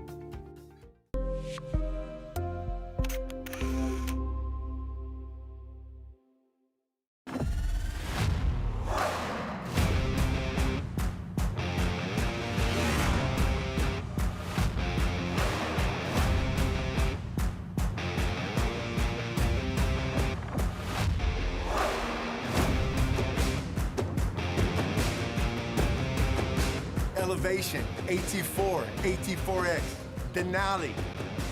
Case closed. For your GMC, we're professional grade.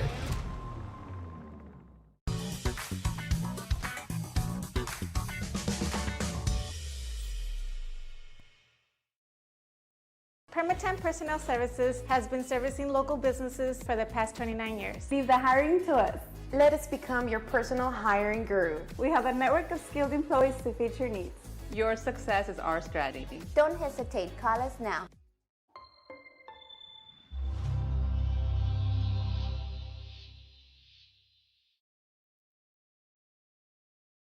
If you've been in a car crash, call Kenny.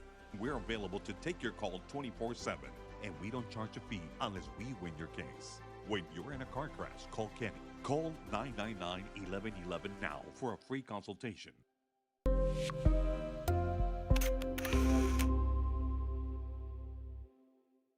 Hello, sports fans. I'm Jason Starkey with Gallery Homes. Here at Gallery, we make building your new home simple and stress-free. From sales to selections, we handle every step so you can enjoy the journey to your new home. This is Gallery, where your dreams become reality.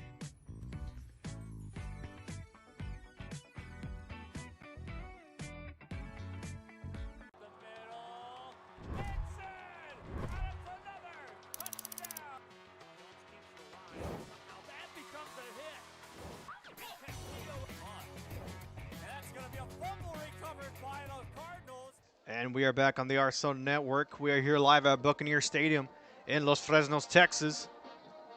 And we have the Los Fresnos Falcon Band on the field along with their dance team. And Los Fresnos are set to receive to start the second half. And we are just about 10 minutes remaining here in this matchup.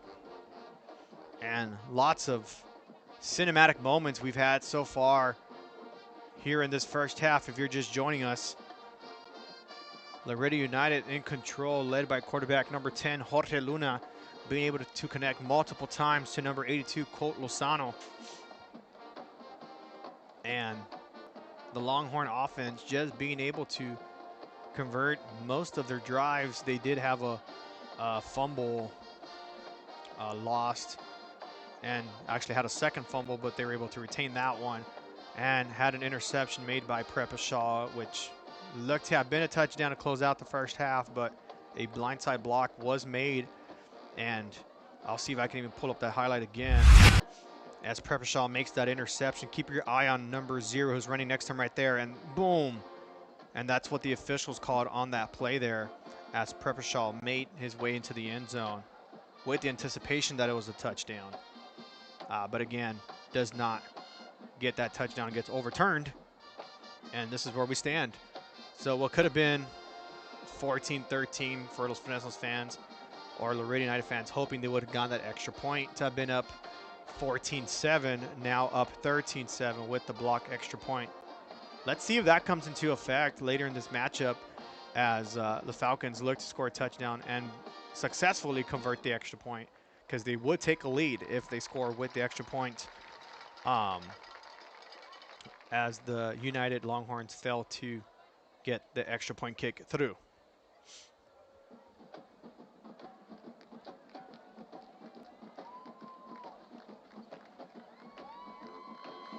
And we're going to let this band play out just for a brief moment, and then we'll go to one final commercial break, and then we'll talk a little bit about the expectations from both teams as they get set for the second half.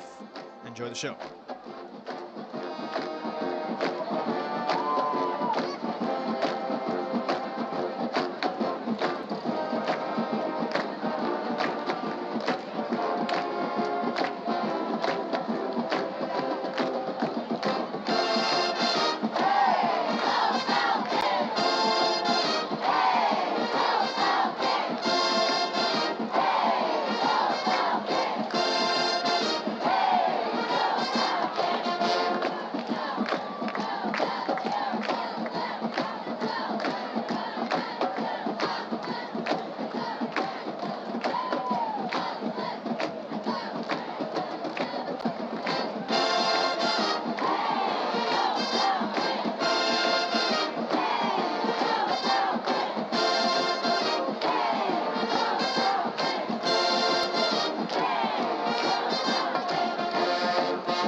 Go to a commercial break. When we return, under 7 minutes remaining here in this matchup, the Falcons set to receive to kick things off. Meanwhile, the Longhorns of Laredo United up 13-7. We'll be back here on the RSO Network, sponsored by Kenny Pettis, Law Texas Injury Lawyers. Technical Education Center is where futures take flight. With 18 programs of study and 43 industry-based certifications available, students gain real-world skills for real-world success. Los Fresnos CISD. What we do here shapes the world.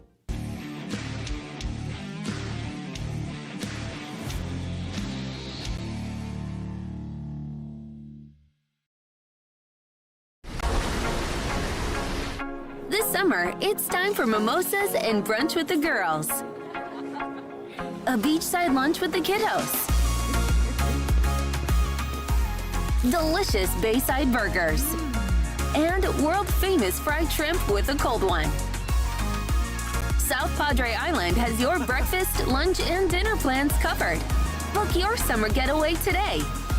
Visit sopadre.com.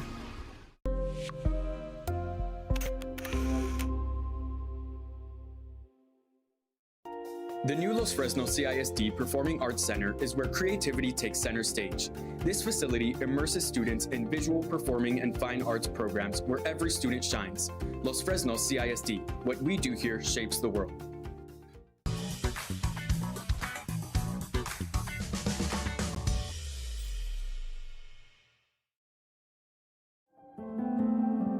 No matter where you are in life, Texas Southmost College is here to help you move forward. Whether you're starting fresh, changing careers, or gaining new skills, TSC has affordable programs designed to fit your goals. It's time to take the next step. Think big. Think bright. Think TSC.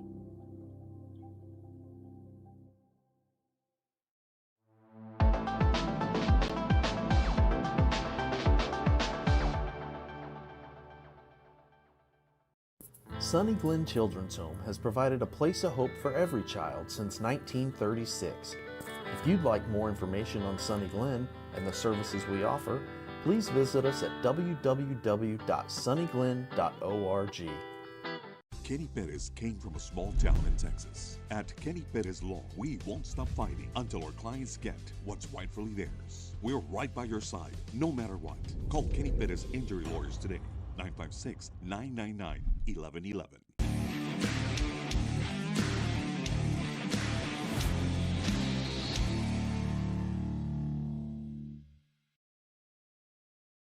At Tortilleria Ibañez, flavor starts fresh every day.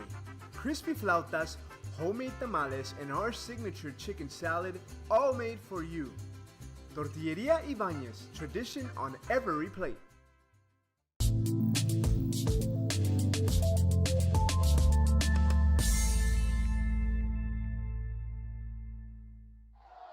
And we are back on the RSO Network here at Buccaneer Stadium in Corpus Christi, Texas, as both teams are finishing up their warm-ups and preparations for the second half. As the Falcons again are set to receive to get this second half underway. Right about the 3-minute mark remaining at this half. Referee mic check. Referee mic check. And the officials just making a mic check to make sure everything's set and good for the second half. Meanwhile, some of the things that both teams can do, I think Los Fresnos needs to give Pineda a little bit more time to find some receivers, whether it's Lucky Perales or Ricardo Salazar, his main targets here in this game, hoping that he can get something going from this offensive line, needing that protection. Meanwhile, Falcon fans are booing in opposition of the officials, and you do see Coach Cantu telling the fans not to do that as he tries to contain his fans. So the coaching staff of Los Fresnos is doing what they can to minimize the opposition of the fans against the officials. And meanwhile, the defense, they just got to put pressure on Jorge Luna. They're not able to do that as much in the first half. So I'm hoping this defense comes out in full strength and full force as they try to create some kind of pressure on Luna to limit his passing game, as he's been able to make multiple connections with Colt Lozano. And if we're talking over on the Los Fresnos side of things, again, just making sure that they can keep Jorge Luna in full control of the offense, giving him that same amount of time in the pocket and allow his receivers to, how do I say it, to make these great connections throughout the second half, just like he did the first half. And then the defense doing a pretty good job of containing Pineda. I think if they keep that going, if not more, I think they'll do really well on the defense to keep their offense in control of the game.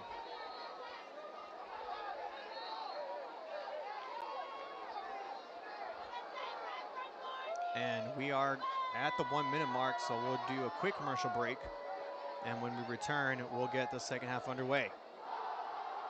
Longhorns of Laredo United up 13-7, second half underway in just a bit. We'll be back here shortly on the RSO Network. Sponsored by Kenny Pettis, Law Texas Injury Lawyers. College's auto body repair program. In just 2 semesters, you'll gain the skills to become an auto body repair specialist. Learn using industry standard iCar Academy to get you job ready fast. If you're ready to drive your career forward, TSC's auto body repair program is the place to start. Classes are filling fast, so visit tsc.edu and apply today.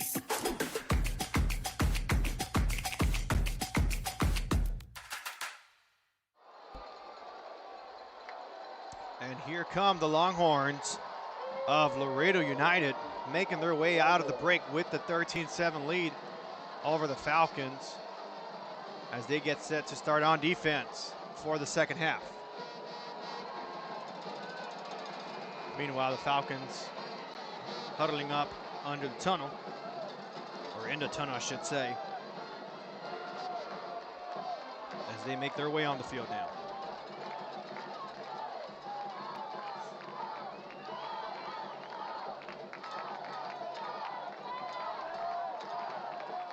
Falcons trying to get themselves fired up, and here come the flock of Falcons from Los Fresnos.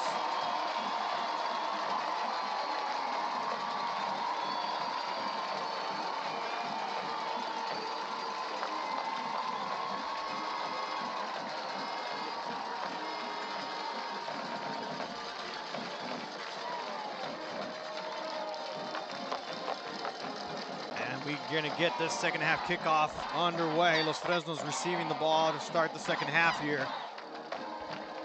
And let's see if we get a cinematic moment here, just as we almost did at the first half. And we are just about ready to get this game underway.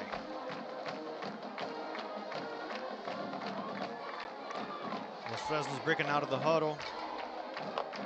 And the return men are number 7 and number 12 for the Falcons, Ismael Moreno.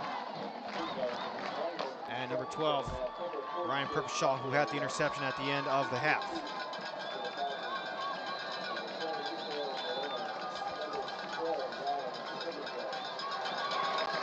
And here we go. Second half now underway.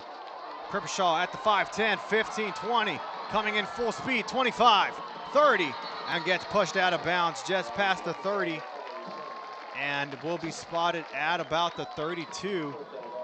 And that is where Robert Pineda and the Falcons will start their first drive here in the second half.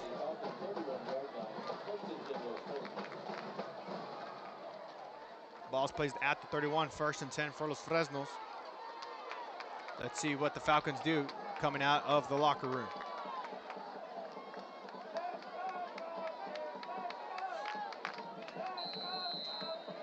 Here we go, 1st and 10. Los Fresnos with 2 receivers on the right. Ball snap, Pineda's gonna roll out to the right side.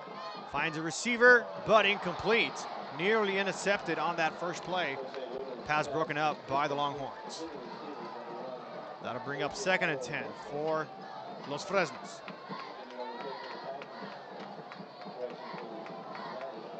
And again, we want to thank everybody for tuning in to tonight's matchup, sponsored by Kenny Pettis Law, Texas Injury Lawyers. I want to thank everybody for tuning in, either on YouTube, on the RSL Network app, or any other social media platform we have this game available to you.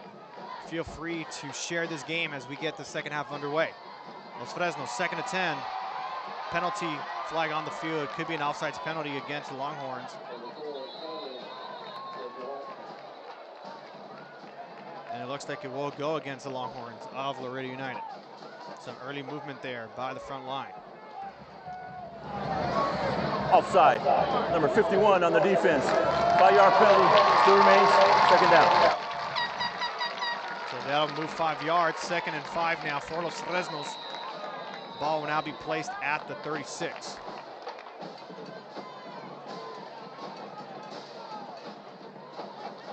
And clock will tick following that play. 2nd and 5 now for the Falcons. Ball's gonna be snapped. Pineda hands it down the middle to number 15. Juan Carlos Fuentes will get maybe 2 or 3 yards on that play, and that'll bring up 3rd and short now for Los Fresnos.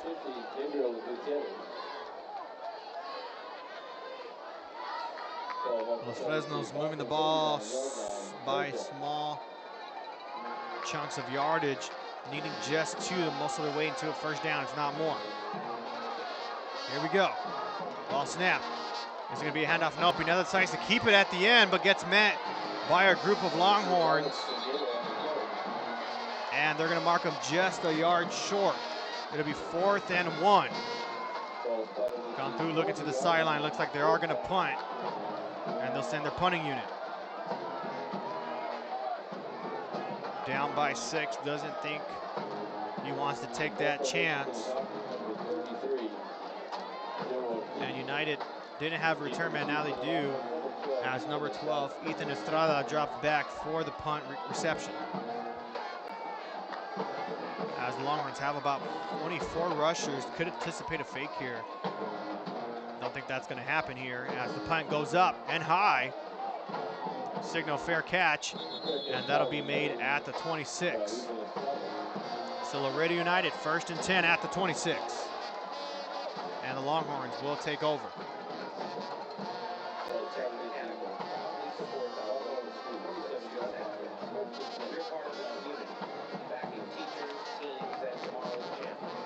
And the Longhorns would take over at about the 27-yard line.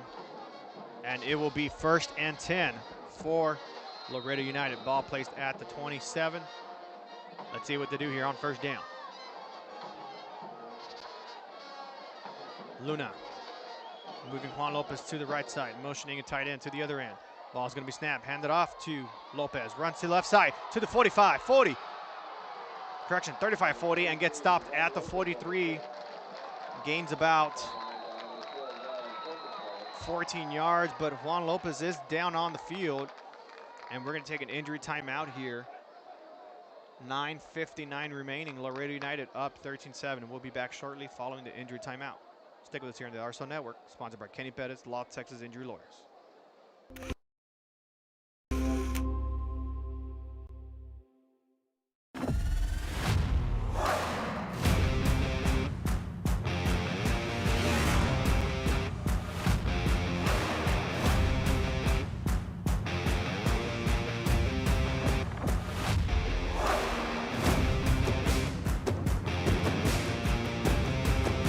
Elevation, AT4, AT4X, Denali. Case closed. For your GMC, we're professional grade.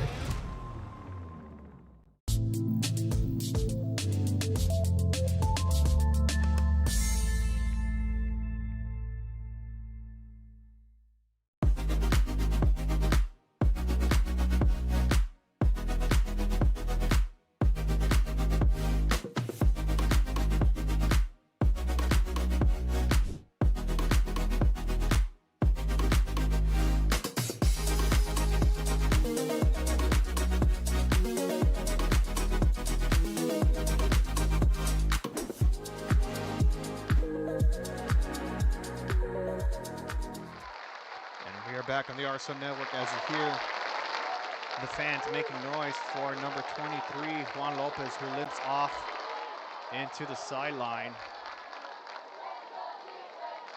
As we hope his injury isn't serious and that he's able to return to the game or the field. 1st and 10, Laredo United. 9:59 remaining here in the 3rd quarter, looking to extend their lead. Ball's going to be snapped. Handed off to the running back, number 32 now for the Longhorns. That's going to be Victor Reyes with that carry. Gets maybe about 6 yards on that play. 2nd and about 4 for Laredo United. Let's see if the injury by Juan Lopez becomes a factor in the run game. So far, it hasn't looked that way. As George Luna waits on the call here. Now sends the directions to his group. 2nd and 4. 12 seconds left on the play clock. 4 personnel on the right side. Ball snapped. Rolls out to that side. Catch is made by number 2 and gets maybe a yard following the reception. Catch was made by Santiago Delgado. His 2nd main target following number 82, Colasano. 3rd and 4 now. The last play was 2nd and 5, and it gets 1 yard on this play. Let's see if Los Fresnos is able to make a defensive stop here to force the punt.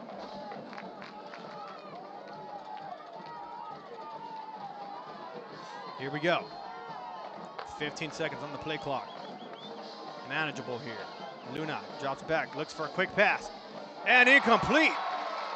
The pass was broken up by the secondary unit of the Falcons. Not sure if that pass was thrown underneath Lozano, but not able to catch it.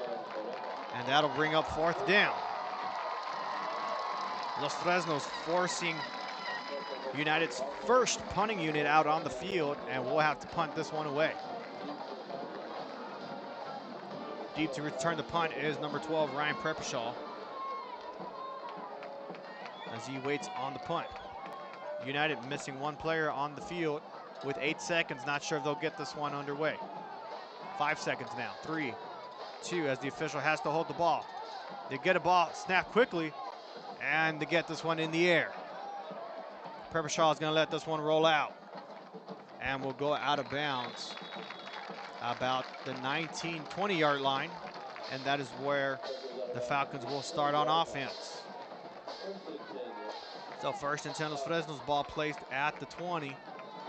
And let's see if the Falcons can make some noise here at Buccaneer Stadium at Corpus. And yes, the result of tonight's matchup will be going up against Lake Travis, which I would anticipate would be either next Thursday or next Friday, as some of the other matchups in Division I 6A matchups have been aligned, most of them being on the Friday following Thanksgiving. There is a few on Thanksgiving. But Los Fresnos nonetheless. 1st and 10. Pineda looking for a quick pass, gets dropped. Intended target was number 84, Enrique Guerra. That'll bring up 2nd down and 10 for the Falcons now. Would have been about an 8 yard gain, if not a little bit more. Could have been a 1st down, won't get it. As the Falcons look to move the ball and the chains. 2nd and 10 for Los Fresnos. 15 seconds remaining on the play clock. Have 3 receivers on the right side. Keep an eye on that if Pineda decides to look for a pass.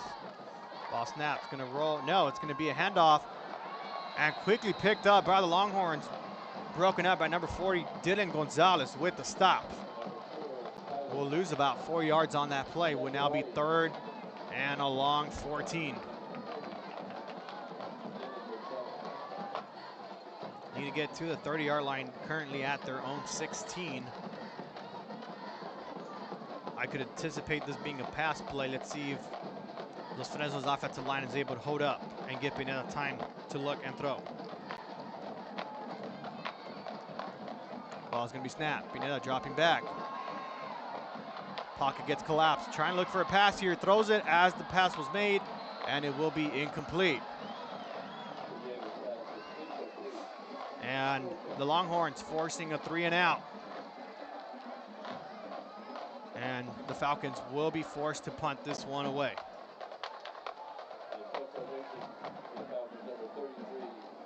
.7:33 remaining here in this lengthy 3rd quarter, as the return man is positioned at midfield. Getting confirmation on the setup here. Oh, they mess up the snap as the back person got in the way of the snap, and United returns it, or catches that fumble deep in the Falcon territory. Let's take a look at what just happened, folks. Number 0 there, trying to make sure his teammates were lined up, was looking back at the punter, seeing if he was ready, gets in the way of the snap. So a big miscue there by the Falcons will put the Longhorns deep in the red zone. Uh-oh, folks, this could get ugly. 1st and 10 for the Longhorns. Ball's gonna be placed at the 12 yard line. Let's see what Luna's able to do here on 1st down. Ball snapped. Fake handoff, gonna roll out to the left. Quick toss to number 13. Incomplete. Falcon fans wanting a fumble again there, won't get it. 2nd and 10 for the Longhorns.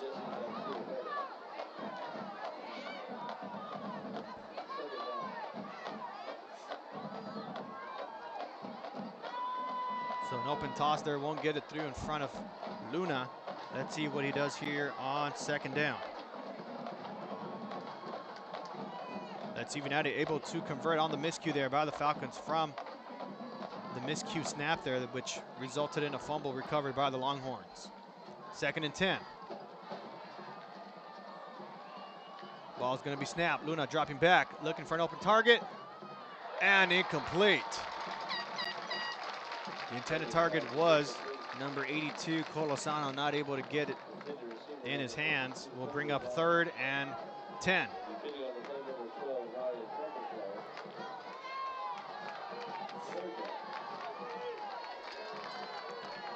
Now let's see what the Longhorns drop here on 3rd down. Had 2 passes, ended up being incomplete. Let's see if they elect to run it here or potentially look for another pass. Luna gets the snap, drops back to the right side, sees one-on-one, and it will be incomplete. No flag on the play. So that'll bring up 4th down and 10. Ball placed at the 12. Let's see if they elect to go for a field goal or go for it. And a substitution now being made. And it looks like they will be going for 3.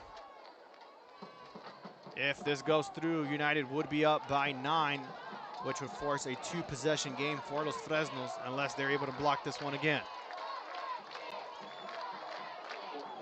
Let's see what they do here. 8 seconds remaining on the play clock. Let's see if they get it snapped in time. 3 seconds. Ball is snapped. Oh, it looks good. Blocked again! And the officials haven't marked anything. That could have been recovered. And it will be no good nonetheless. The officials didn't blow anything following the block. Let that one roll through. But I did see one official mark an incomplete signal. The field goal attempt was no good. By rule, the ball will be placed at the 20-yard line. 1st and 10, Los Fresnos. So the officials will give 1st and 10 to the Falcons at the 20. Another block.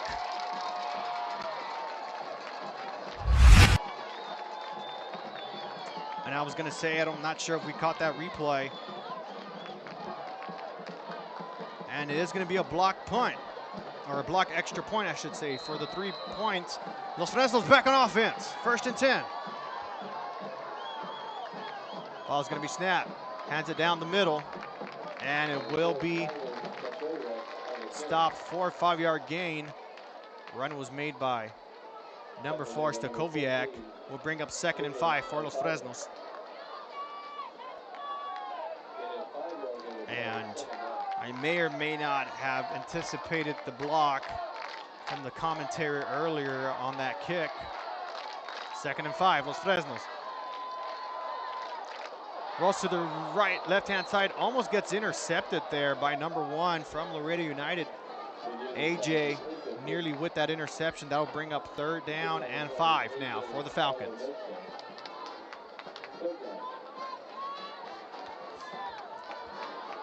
Here we go, another 3rd down possession. Los Fresnos not able to convert most of them. Let's see what they can draw up here for 1st down.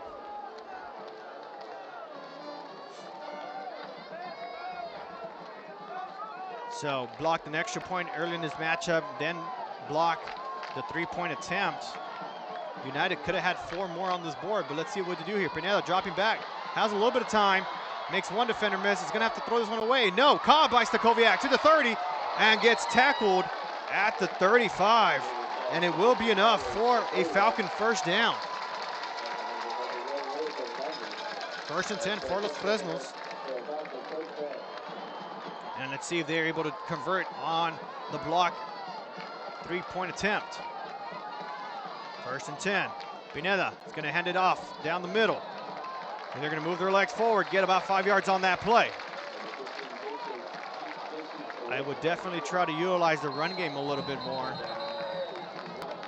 And now, a timeout. For an injury. And there is an injured Longhorn on the field again. So we're going to step aside here. And it'll be 2nd and 5 for the Falcons. We're going to go to a quick commercial break. When we return, 2nd and 5 for Los Fresnos. We'll be back on the RSO Network, sponsored by Kenny Pettis, Law Texas Injury Lawyers. Help you move forward. Whether you're starting fresh, changing careers, or gaining new skills. TSC has affordable programs designed to fit your goals. It's time to take the next step. Think big. Think bright. Think TSC.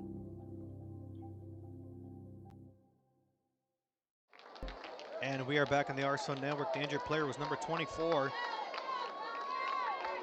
Moy Montemayor, as he was able to get up in his own power, walking a little bit slowly, hoping that the injury isn't too serious and that he's able to return tonight or on the field.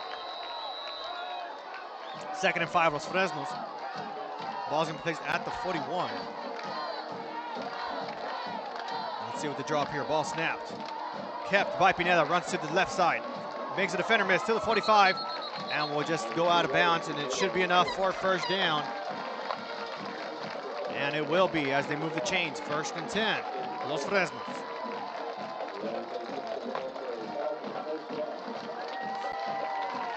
Now they have the ball at their own 45, needing 55 more yards to cover this.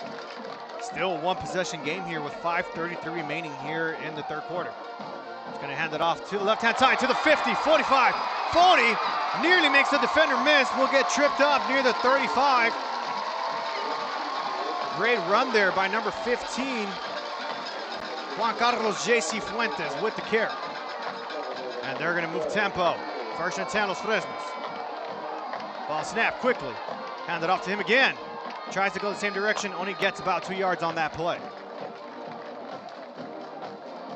And it'll be 2nd and 8 now for Los Fresnos at the 30-yard line. And now we have an injured Los Fresnos Falcon player. Could be J.C. Fuentes, but we'll find out. We'll step aside for a little bit. We'll be back here shortly on the RSO Network, sponsored by Kenny Pettis Law, Texas Injury Lawyers.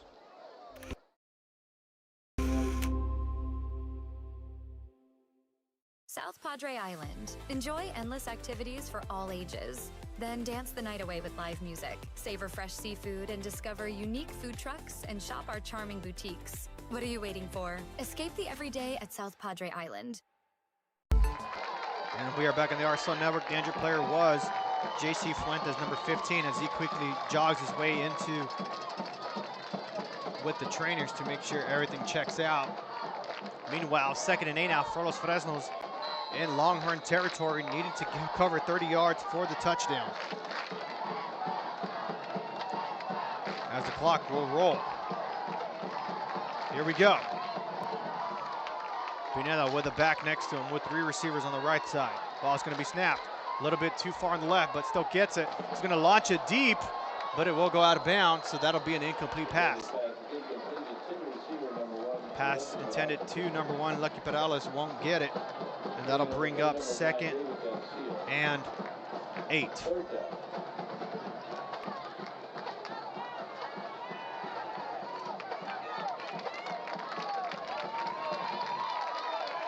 Let's see what the Falcons drop here now on 3rd down and 8.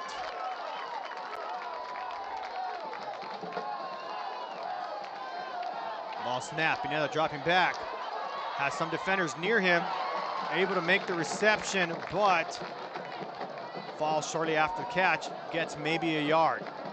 Catch was made by number 84, Enrique Guerra, and that'll bring up 4th and about 6 for Los Fresnos.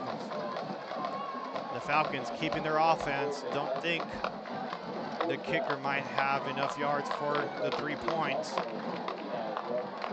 Either that or they're just trying to get some momentum build up. Ball is at the 29, need to get to the 22. So it's 4th and 7 officially. 4 minutes now and ticking. Falcon fans making some noise in support of their team.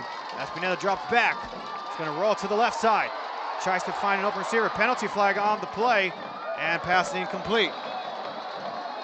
Could be a holding call against the Longhorns as it's thrown near the backfield. And we actually have 2 flags, not sure if it's the same flag, as both officials briefly get together. And it looks like it might go against the Longhorns here. Let's see what the call is on the field by the official.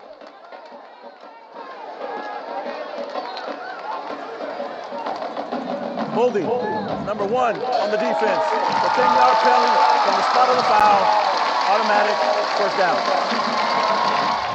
So holding penalty against the corner number 1. AJ in the backfield is guilty of the hold there. That'll move them 10 yards and of course result in the automatic first down. 1st and 10, Los Fresnos now in the red zone. Now needing 19 yards for the touchdown. Pineda motions a man to the left. Ball's gonna be snapped. Handed off down the middle by Stakoviak. Will get to the 15 and will gain about 3 yards. They're actually gonna mark him at the 16. I thought he had the power and the strength to get that extra yard. The refs say otherwise, so it'll be 2nd and 7 for Los Fresnos.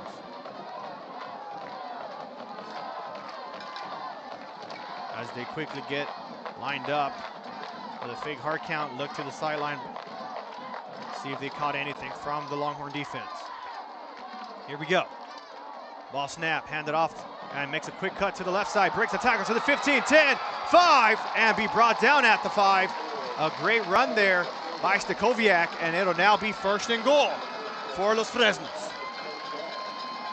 3:04 and ticking now. Stakoviak is going to go to the sideline, get a breather here. I would have liked to have seen him stay on the field as they quickly snap it to the 5 and in! Touchdown, Los Fresnos!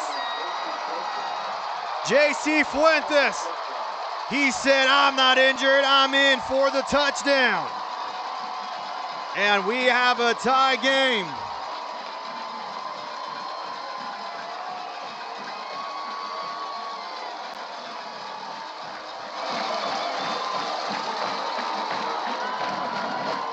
And the fans erupt as they anxiously wait the extra point. This does need to go through to get the lead. Ball snap, hold looks good, kick is up, and it is good.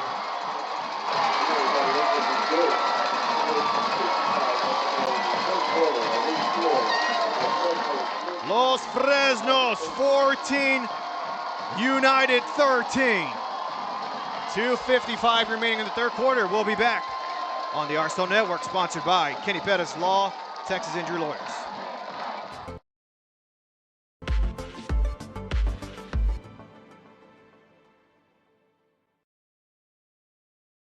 If you've been in a car crash, call Kenny.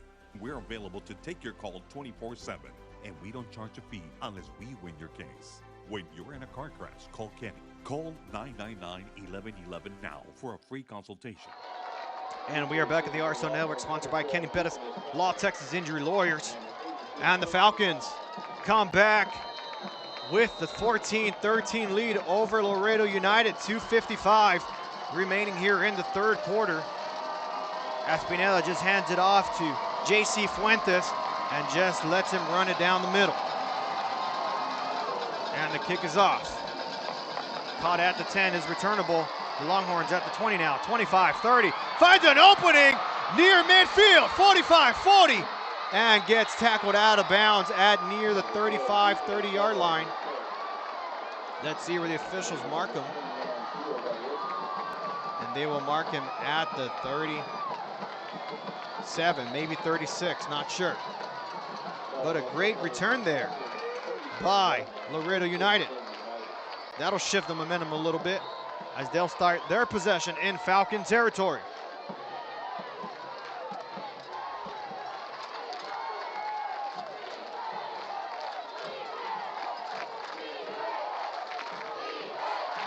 Here we go, 1st and 10, Laredo United. Ball placed at officially the 37.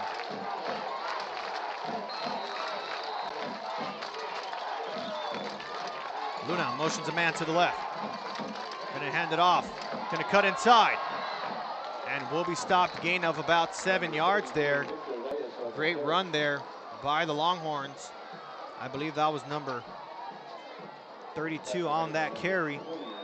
Victor Reyes with the run.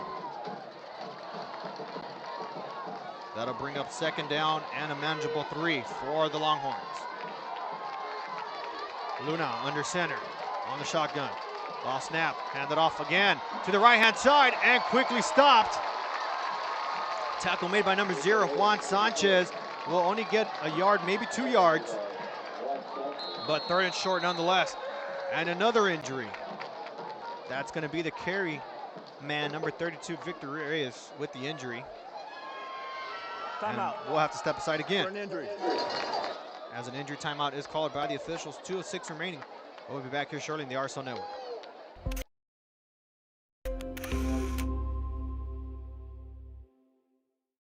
At Tortilleria Ibañez, flavor starts fresh every day. Crispy flautas, homemade tamales, and our signature chicken salad, all made for you. Tortilleria Ibañez, tradition on every plate.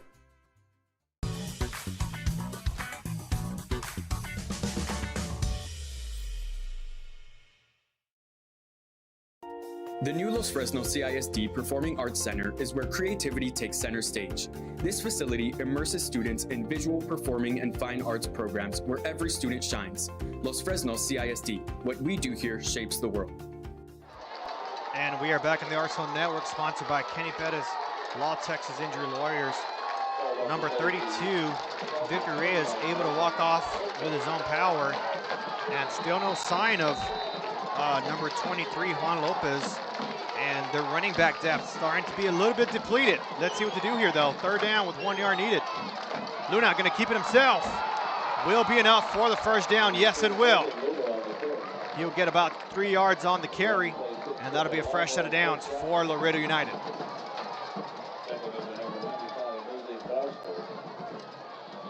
And 1st and 10, ball placed at the 26, I believe, from what I'm seeing here. And the Longhorns extending the drive.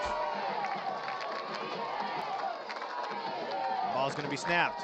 Handed off down the middle. Now it's carried by number 20 for the Longhorns. Now Aiden Ochoa steps in at running back. Clock continues to tick. 2nd down and 6 now. Correction, 2nd and 7. Los Fresnos fans trying to make some noise here to give defense some momentum with this lead, hoping that the Longhorns don't get themselves back on the board. Empty set now for Luna.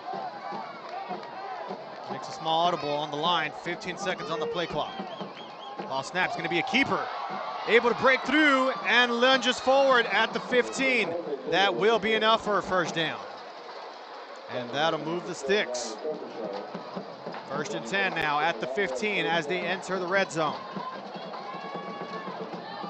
United able to make one more play in, and if you'd like to do so, send this one to the 4th quarter. Here we go, 1st and 10, Laredo United. Ball will be snapped. Luna looking to the left-hand side, now looks down the middle, and caught and in for the touchdown. Longhorns back in the lead.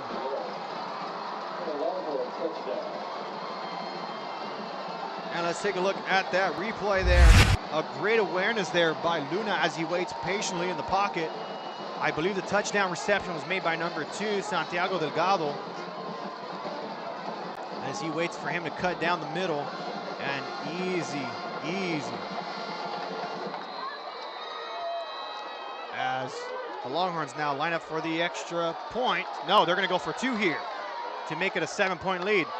Luna looks for a receiver on the right-hand side. Is it caught? No, incomplete. Pass was thrown a bit too low, hits the ground as he tried to make the reception. So it'll now be 19-14 in favor of Laredo United now. 23 seconds remaining. We'll be back here shortly in the RSL Network.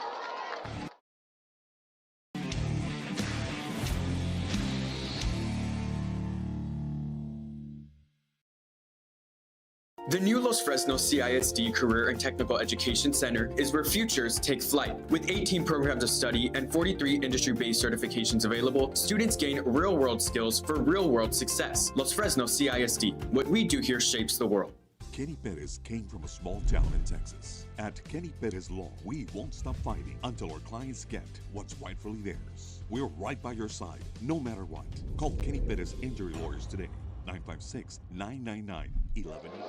And we are back on the RSL Network. Laredo United able to get themselves in for 6, but fail to get the 2-point conversion, now only up by 5.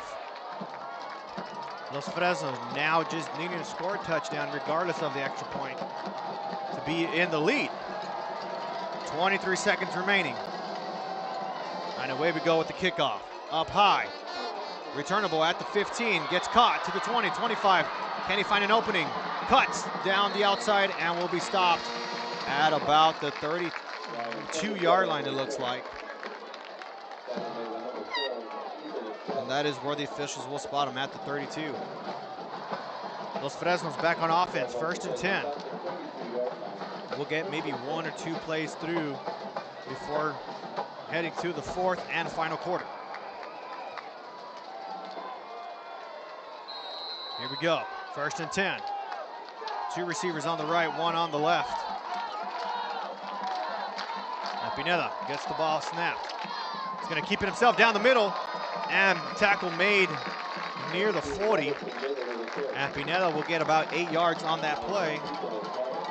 As the clock ticks under 5, 4, 3, 2, 1. Yes, and it will go to the end of the 3rd quarter. It'll be 2nd and 2, ball at their own 40. And this game is going to the 4th quarter.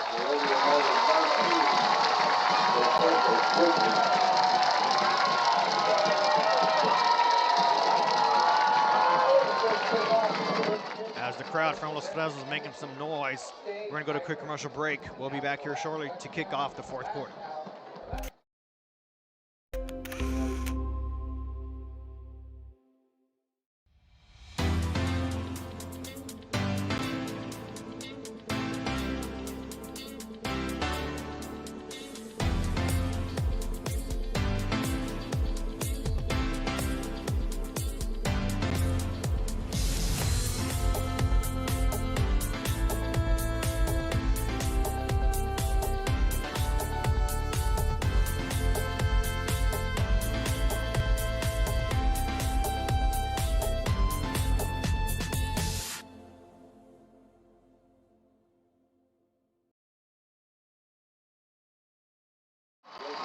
We are back in the RSL Network. A great run by the Falcons there by number 15, J.C. Fuentes. Gets about 17 yards there as they run another quick play down the middle. And they'll get maybe about 3 more yards there after that. And it'll be 11:35 left to go and ticking. And that'll bring up 2nd down and about 8 for the Falcons. As the change took a few seconds to get themselves situated, they were still able to get the marker down in the correct spot. 11-18 and ticking for Los Fresnos. Down by 5, hoping they can get themselves back with the lead. Here we go, 2nd and 8. Ball snap. Pineda's gonna hand it off down the middle to number 15, JC, and gets maybe a yard on that play. That'll bring up 3rd and about 7. Ball placed at the 40. Need to get to the 33 for a fresh set of downs. Clock ticking. As the Falcons in the driver's seat now, hoping to take back the lead.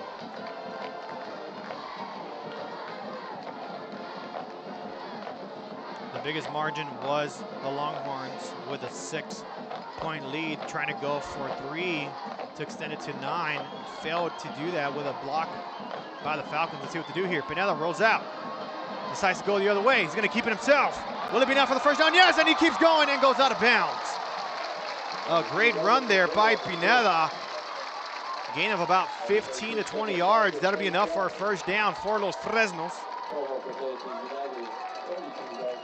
And Los Fresnos with a fresh set of downs here. 1st and 10. Ball's placed at the 32 of Longhorn territory. Let's see what they do here on 1st and 10.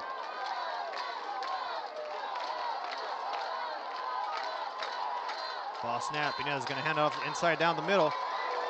JC finds an opening, lunges forward a little bit, gets maybe 7 yards on that play. That'll bring up 2nd and 3. Correction, 2nd and 4 for Los Fresnos. As they send JC to the side now. In comes to Koviak, who I thought had a stellar game last week against Economides. Let's see if they decide to utilize him here in 2nd down.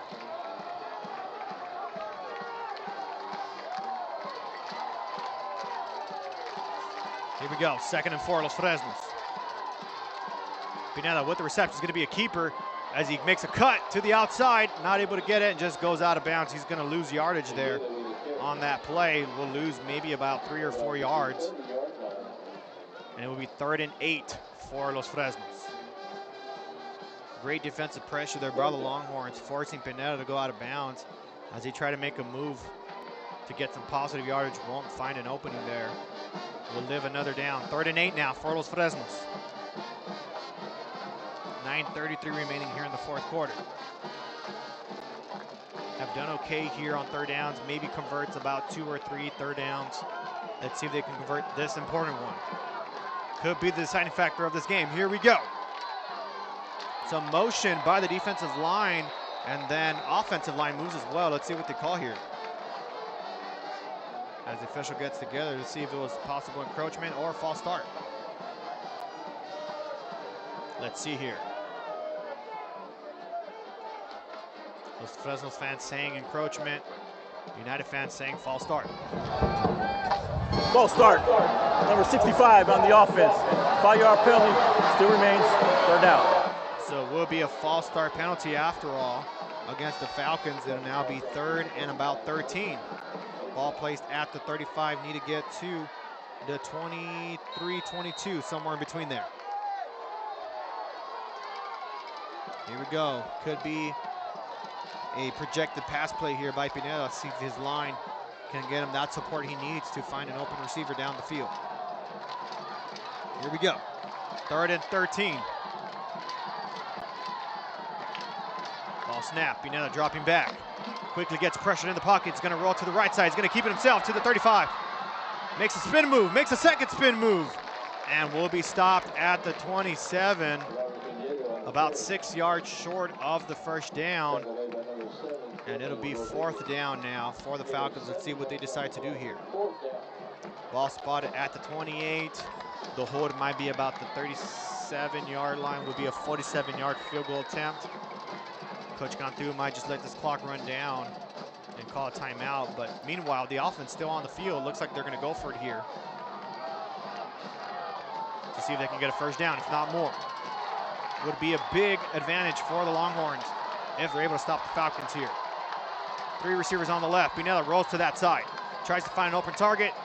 Sees one in the deep end. It caught in the 5 and gets down at about the 2. Great catch there by number 13, Ricardo Salazar.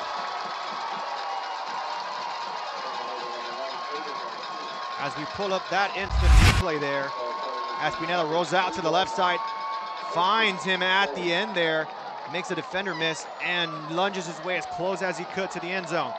1st and goal now for Los Fresnos. Can they convert? A lot of men on the line there. Ball snap. It's going to be handed off down the middle. Won't get it. We'll lose maybe a yard on this play. And that'll bring up 2nd and goal. We'll lose a yard here. So now placed at the 3-yard line.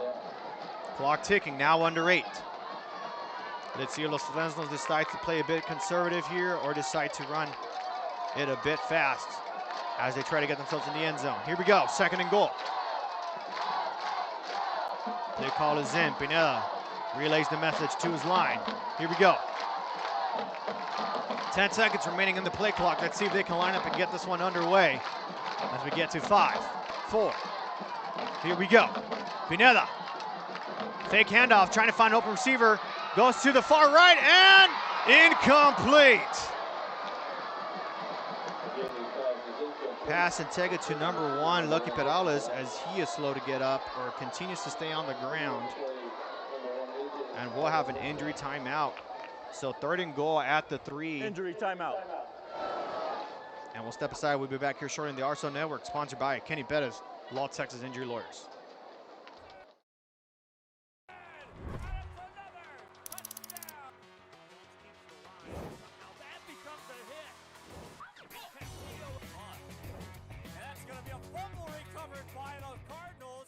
Hello, sports fans.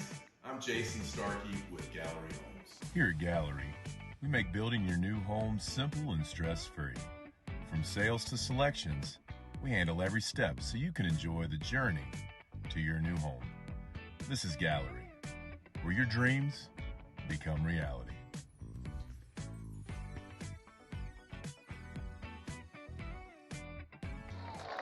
And we are back here on the RSO Network.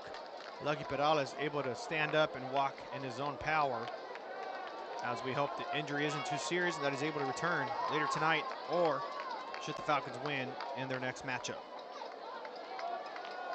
Now, during that timeout, I noticed that they sent number 12, Preppershaw, in the huddle, and we could potentially see him here on offense as well. And he is. 3rd and goal at the 3.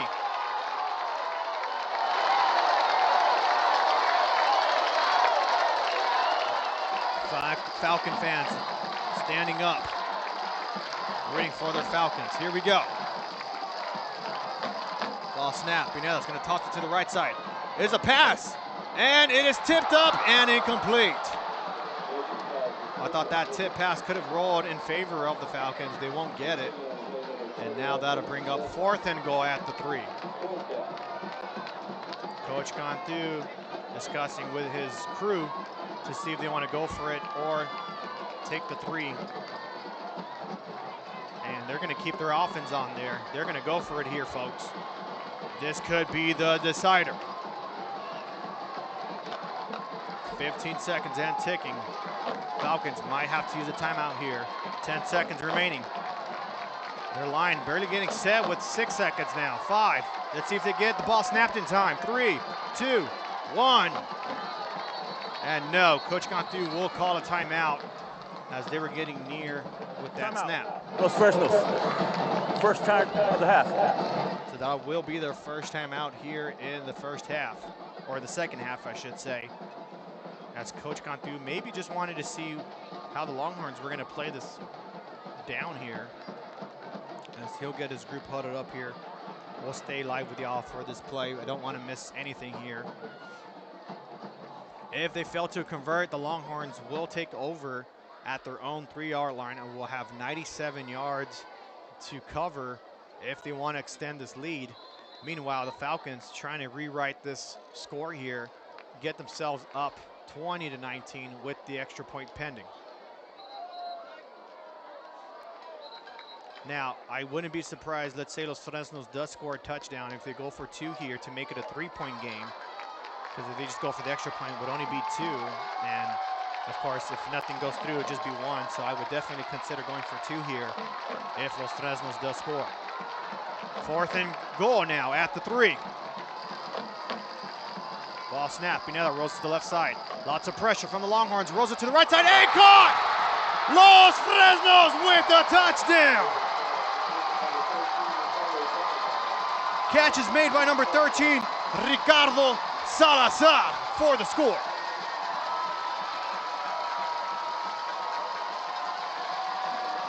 And we'll pull up that replay in just a second as they try to get lined up for the extra point. I don't want to see this or miss this. And like I mentioned, I would anticipate them going for it 2 here, and they are. As Pineda gets his group lined up.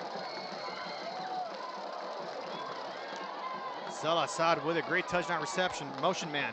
Pineda looking to that right side. Makes a defender miss, gonna roll to the left now. Is he able to throw something through? No. Thrown out of bounds, incomplete. So the extra point is no good. But the Falcons now regain the lead now, up 20-19. Let's take a look at that replay. As they were lining up here on the 4th down, you'll notice they have 2 receivers on the left and only 1 man. And if you look on the right side, they had somebody go on the out route there. Number 13, Salazar, able to beat that defender for the score here. And Los Fresnos now up by 1. We're going to take a brief break and we'll be back here shortly on the RSO Network. We'll be back.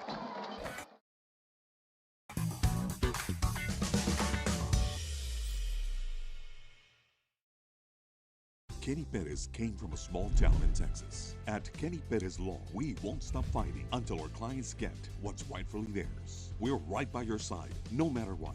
Call Kenny Perez Injury Lawyers today, 956-999. And we are back on the RSO Network. Los Fresnos with a 4th and goal conversion at the 3-yard line. Finds number 13, Ricardo Salazar, for the score.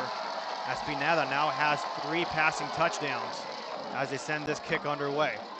It's going to roll out of bounds, and it will be a touchback as the ball does roll out of bounds, but does go through the pylon.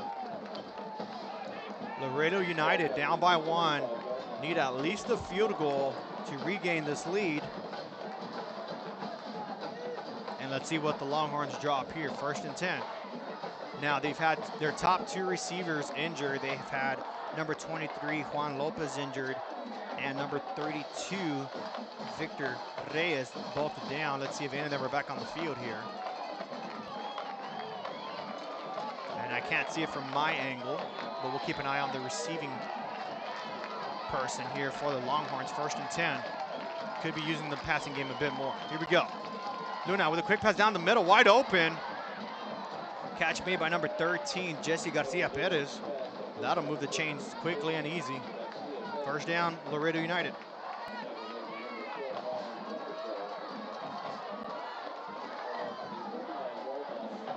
As the Longhorns continuing to move the ball here, desperately needing to get some points on the board if they want to retake this lead. Quick handoff, but a penalty blown to stop this play, and it will be a false start against the Longhorns. False start. Number 13 on the offense. 5-yard penalty still remains. 1st down. And the Longhorns will move back 5. They will now be at the 34 and need to get to the 49 of their own side if they want a fresh set of downs. Clock now rolling under 6:40. 1st and 15 for Laredo United.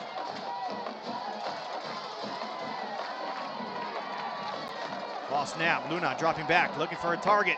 Does get it to the midfield as he will drop down just passing that midfield, gets stopped at the 48 of Los Fresnos territory, and now the Longhorns running some tempo now on offense. 6:13 and ticking for Laredo United. 1st and 10 at the 48 of Los Fresnos. There's the run there. Cuts inside to the 45. And play gets stopped at about the 41. Gets about 7 yards on that play. That'll bring up 2nd and 3 now for the Longhorns. So not afraid of utilizing the run game still for the Longhorns, as the last intended carryman was number 20, Aiden Ochoa, who might be the top running back for the Longhorns now. As their top 2 receivers still out, have not seen them return the game following their injury. 15 seconds to go. 2nd and 3 for Laredo United. Handed off to Ochoa again. Doesn't get anything. Will be met at the line of scrimmage. And that'll bring up 3rd and 3. 5-10 and rolling. No gain of yardage on that carry. Let's see if they like to throw another quick pass. Coach Cantu might be playing his secondaries close to the receivers, except the slot. Now they move it up. Here we go, 3rd and 3. A quick check down to the sideline, see what the drop here. 10 seconds left to go before the play clock expires. 5 seconds now and ticking. Ball snap. Handed off down the middle. Does he have enough? Yes, 35-30. Makes a defender miss to the 20, 15, 10, 5, mama. There goes that man. Touchdown, Laredo United. Aiden Ochoa says, give me the rock, and I will rock and roll for the touchdown. Laredo United now up by 5, and anticipating going for 2 here, and they will, to make it a 7-point deficit. 4:29 remaining here in this game, as Los Fresnos will now need to respond if they want to win this game tonight. 2-point conversion underway. Ball snapped. Luna going to roll to the right side, and it's going to be good. 2-point conversion will be good, and Laredo United now up 27 220 over the Falcons. We're going to go to commercial break, and when we return, Los Fresnos with 4:29 remaining will have another opportunity, possibly their last chance to score. We'll be back on the RSO Network, sponsored by Kenny Pettis, Law Texas Injury Lawyers.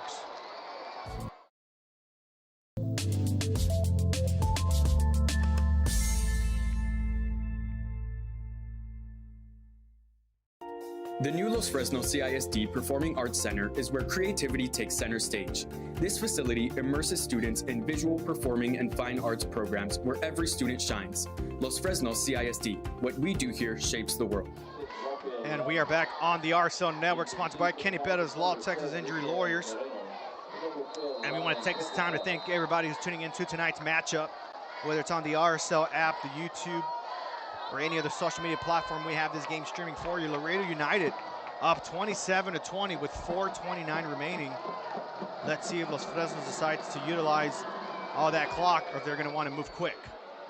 Kick is up and high. It's going to roll into the end zone for a touchback. And the Falcons will get things underway at their own 25. And those of you watching on our social media platforms, feel free to share this matchup as we get down the wire here. Los Fresnos down by 7 with the ball. 1st and 10. As many of you who are tuning in here tonight do know that the Falcons are the last remaining Rio Grande Valley team.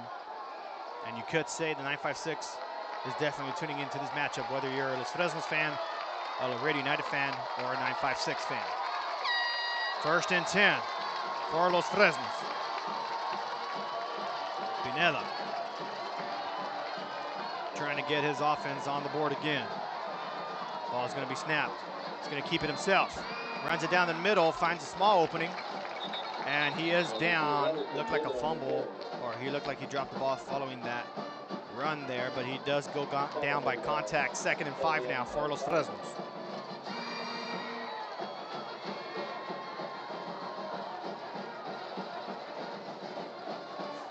Here we go.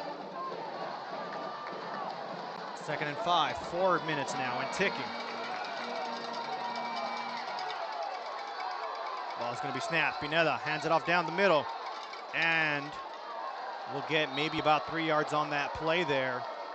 I believe the run was made by Stakoviak. Yes, it was. 3rd and 2 now for Los Fresnos.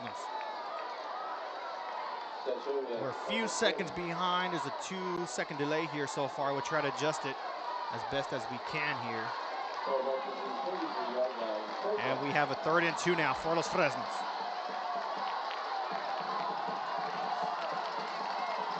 Here we go, 3rd and 2. Pineda with the ball. He's going to keep it himself. Finds an opening on the left side to the 40, 45, 50. And we'll get pushed out of bounds at about the 41. That will stop the clock with 3:12 remaining. And Los Fresnos will get a 1st down now in Longhorn territory. Let's take a look at that replay on that run. Pineda on the 3rd and short. Sees a lot of defenders down the middle, decides to keep it himself. Cuts it to the left side, runs it down the middle, and goes out of bounds at about the 41. 1st and 10. Los Fresnos, Pineda drops back, looking for a deep pass, and it will be... What's the call on the field? It's an interception. Laredo United with the interception.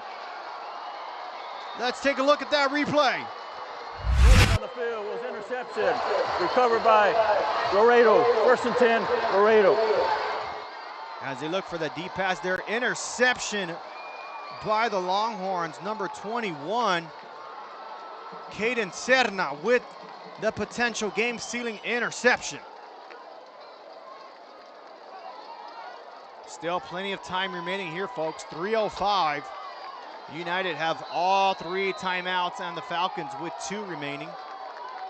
Let's see if they're able to make a stop here. 1st and 10. Laredo United. Ball's going to be snapped. Handed off to the running back. It's going to run it deep into the left side. And we'll be stopped at the 20. We'll get maybe about 4 or 5 yards on that play. And that'll bring up second down and about 7.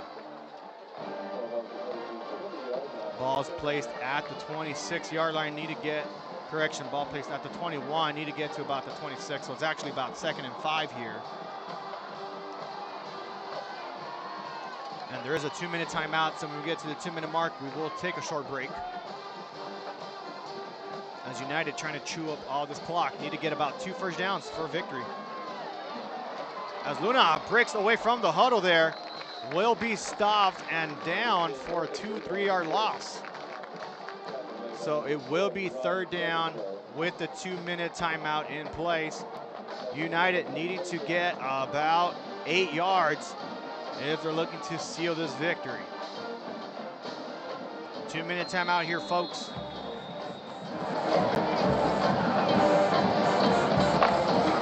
Two-minute break, 2-minute timeout. And we'll step aside here with 2 minutes remaining. Laredo United with the potential game-sealing interception will need 80 yards for a first down, if not more. We'll be back here shortly on the RSL Network.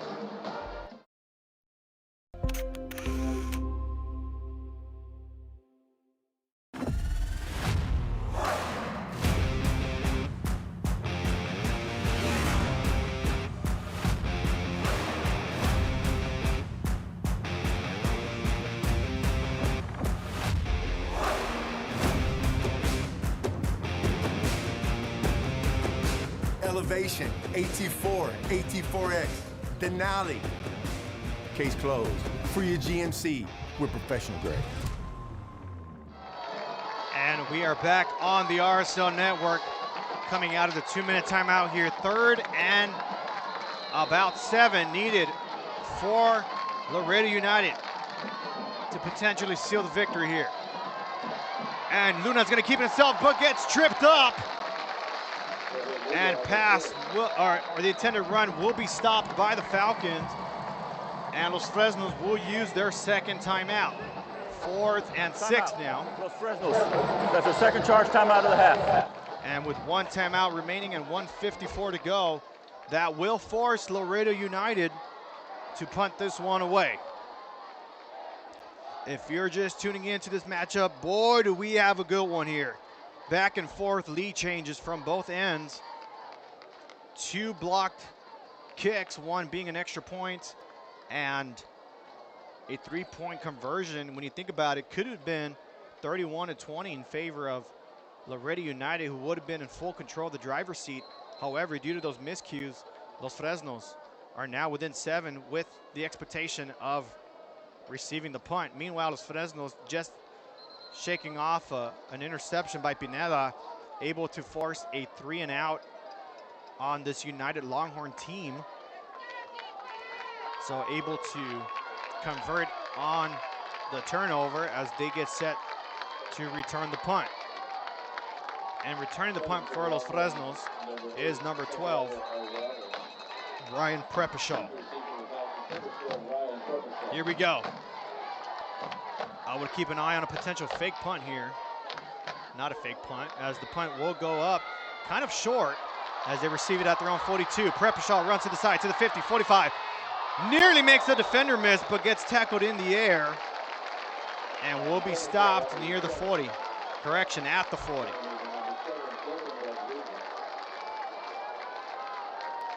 So 1st and 10 for Los Fresnos. 1:45 to go in Longhorn territory. They need 40 yards to cover. With 1 timeout in their back pocket, let's see what the Falcons do here on their potential last drive on offense. Meanwhile, Longhorns gonna give it all they got on defense to make sure that they can go in victory formation and seal the deal here. 1st and 10. Quick toss to the side, incomplete. Pass intended to Stakoviak. Drops the ball on the short pass there. And it'll be 2nd down and 10 for Los Fresnos.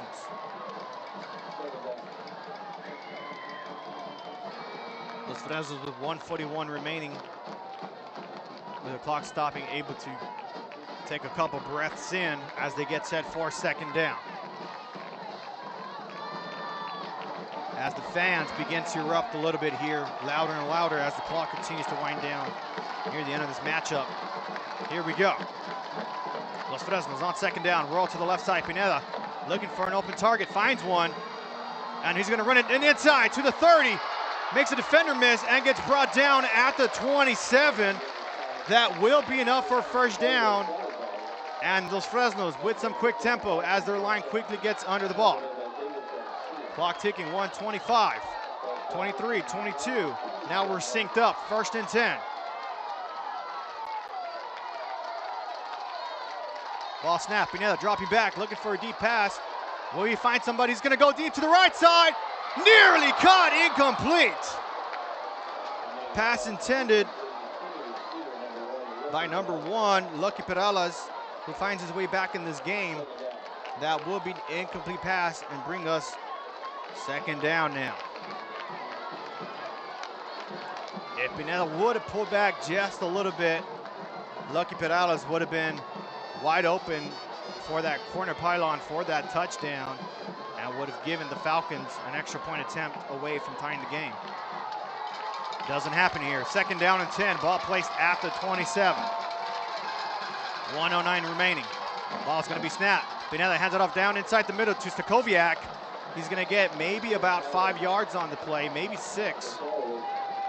They're going to spot him at the 23, and it will be a 5-yard gain. So 3rd and 5 now. Clock is ticking, under a minute now. Quick snap. Pineda rolling. He's going to fake it. Tries to find someone on the left side. Can't find anybody. And it will be an incomplete pass. Laredo United fans wanting an intentional grounding penalty. But I want to say Pineda was out of the pocket for that throw. And we have an injured lineman from Los Fresnos as the officials discuss whether or not it was a penalty. Clock stops at 48 seconds. As the coaching staff from Laredo United still wanting the call of the intentional grounding. But I want to say Pineda was able to get out of the pocket in time or with enough space to avoid that call. He does get the throw beyond the line of scrimmage. And no penalty yet.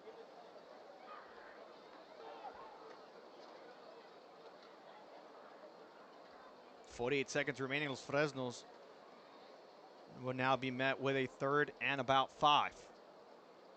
Correction, 4th down and about 5. Need to get to the 18-yard line as the lineman is able to get up from Los Fresnos. It's number 75, the injured player, Roberto Verduzco. And now we're in 4th down territory. Game on the line, season on the line. Last time Los Fresnos was in a 4th down situation, it was 4th and goal at the 3-yard line. And Pineda was able to connect with Ricardo Salazar for the touchdown. Let's see if we're able to get something like that here on this play.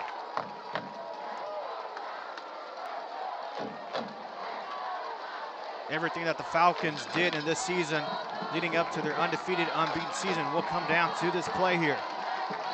Meanwhile, Laredo United looking to wreak havoc here and try to seal this victory here. 4th down and 5. Pineda gets the ball snapped, rolls to that right side. Does he find an open target? No, he's going to roll to the left. Might have to keep it. No, he's going to find a receiver. Incomplete. Incomplete pass. Pass was thrown a bit too far behind. And that's pretty much going to do it, folks, for Los Fresnos. With the 1 timeout remaining, they won't have enough to stop the clock. And Laredo United with a great stop here as they begin to celebrate over on the visiting side. 1st and 10, Laredo United lining up in victory formation. And they'll just knee this one down, and this will do it, folks.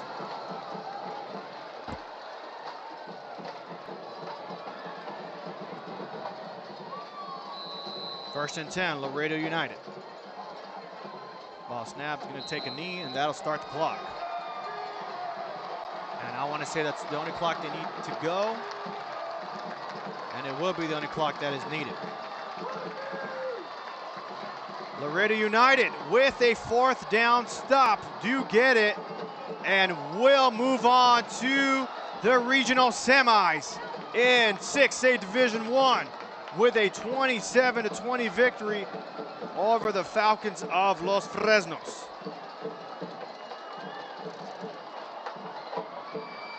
Your final score here, Laredo United 27, Los Fresnos 20. And ladies and gentlemen, as we get into the post-game show here, that does mean that we now have 0 remaining teams from the Rio Grande Valley in this playoff this season. But hey, what a great season the Valley has had. We ended up with 5 teams being undefeated after regular season play. We had Raymondville, we had Mercedes, we had PSJ North, Los Fresnos, of course, now with this heartbreaking defeat. And actually, it might have just been 4, and if I'm missing one, I apologize. As many great games and these great teams from the Valley like Los Fresnos and PSJ North just came up short in the second round of this year's season. Meanwhile, Laredo United is going to go home celebrate with this 27-20 victory. They will move on to take on Lake Travis from the Austin area. Information for that game will be decided and be shared at a later time, with no official word as to where that would be. So definitely check UIL websites, school district websites for that information. But what a great season. What a pleasure it has been being able to cover basically as many games as I did throughout this, great season for the Rio Grande Valley. Coming from the Rio Grande Valley, couldn't be more proud of these great teams. Some programs, getting firsts, being able to capture district titles for the first time in a while. And, just a lot of emotions, a lot of great outcomes and great matchups I was able to experience, not necessarily just as an announcer, but as a spectator, a lover of the game, a fan of the game. But unfortunately, Los Fresnos was not able to pull away tonight's matchup. A great matchup, I would say, nonetheless. But in the end, Laredo United will come away with the victory here tonight. And the player of the game for tonight will be George Luna with 3 passing touchdowns, as he will lead his Longhorns against Lake Travis coming up next week. Again, that information will be shared at a later time.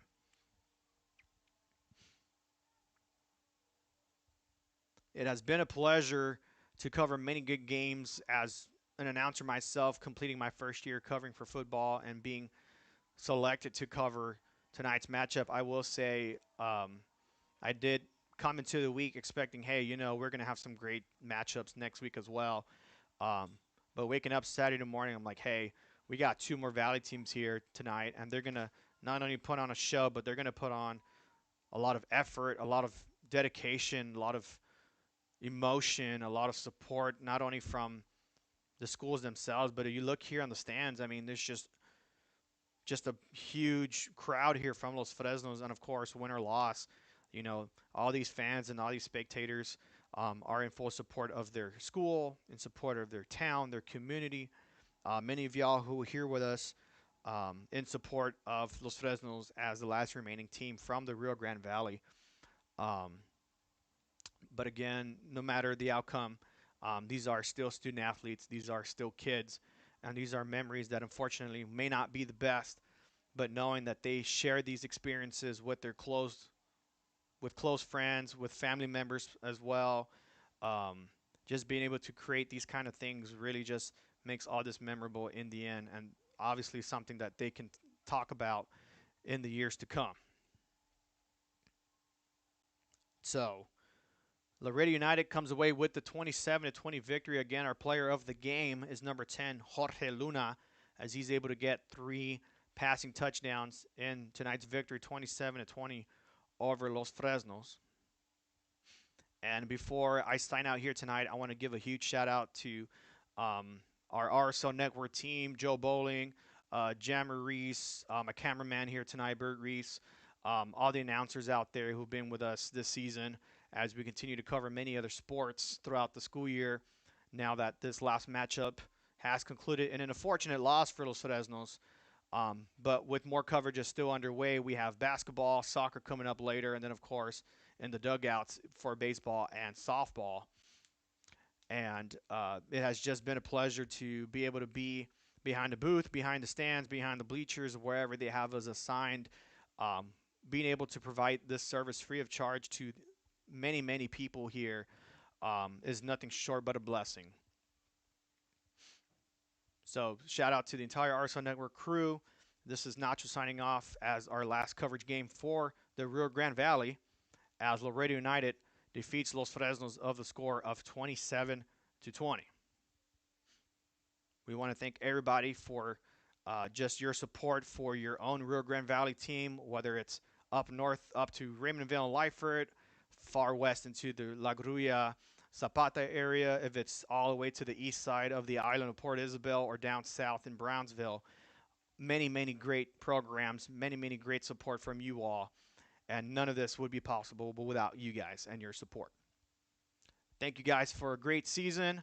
We can't wait to see what next year has in store for many of us. I want to wish everybody a happy and safe Thanksgiving holiday as the United Longhorns now will be facing Lake Travis next week.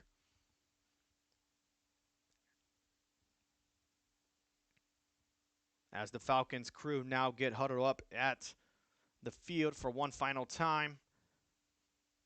And we'll send this one away live here at Buccaneer Stadium at Corpus Christi. This is Ignacio signing off.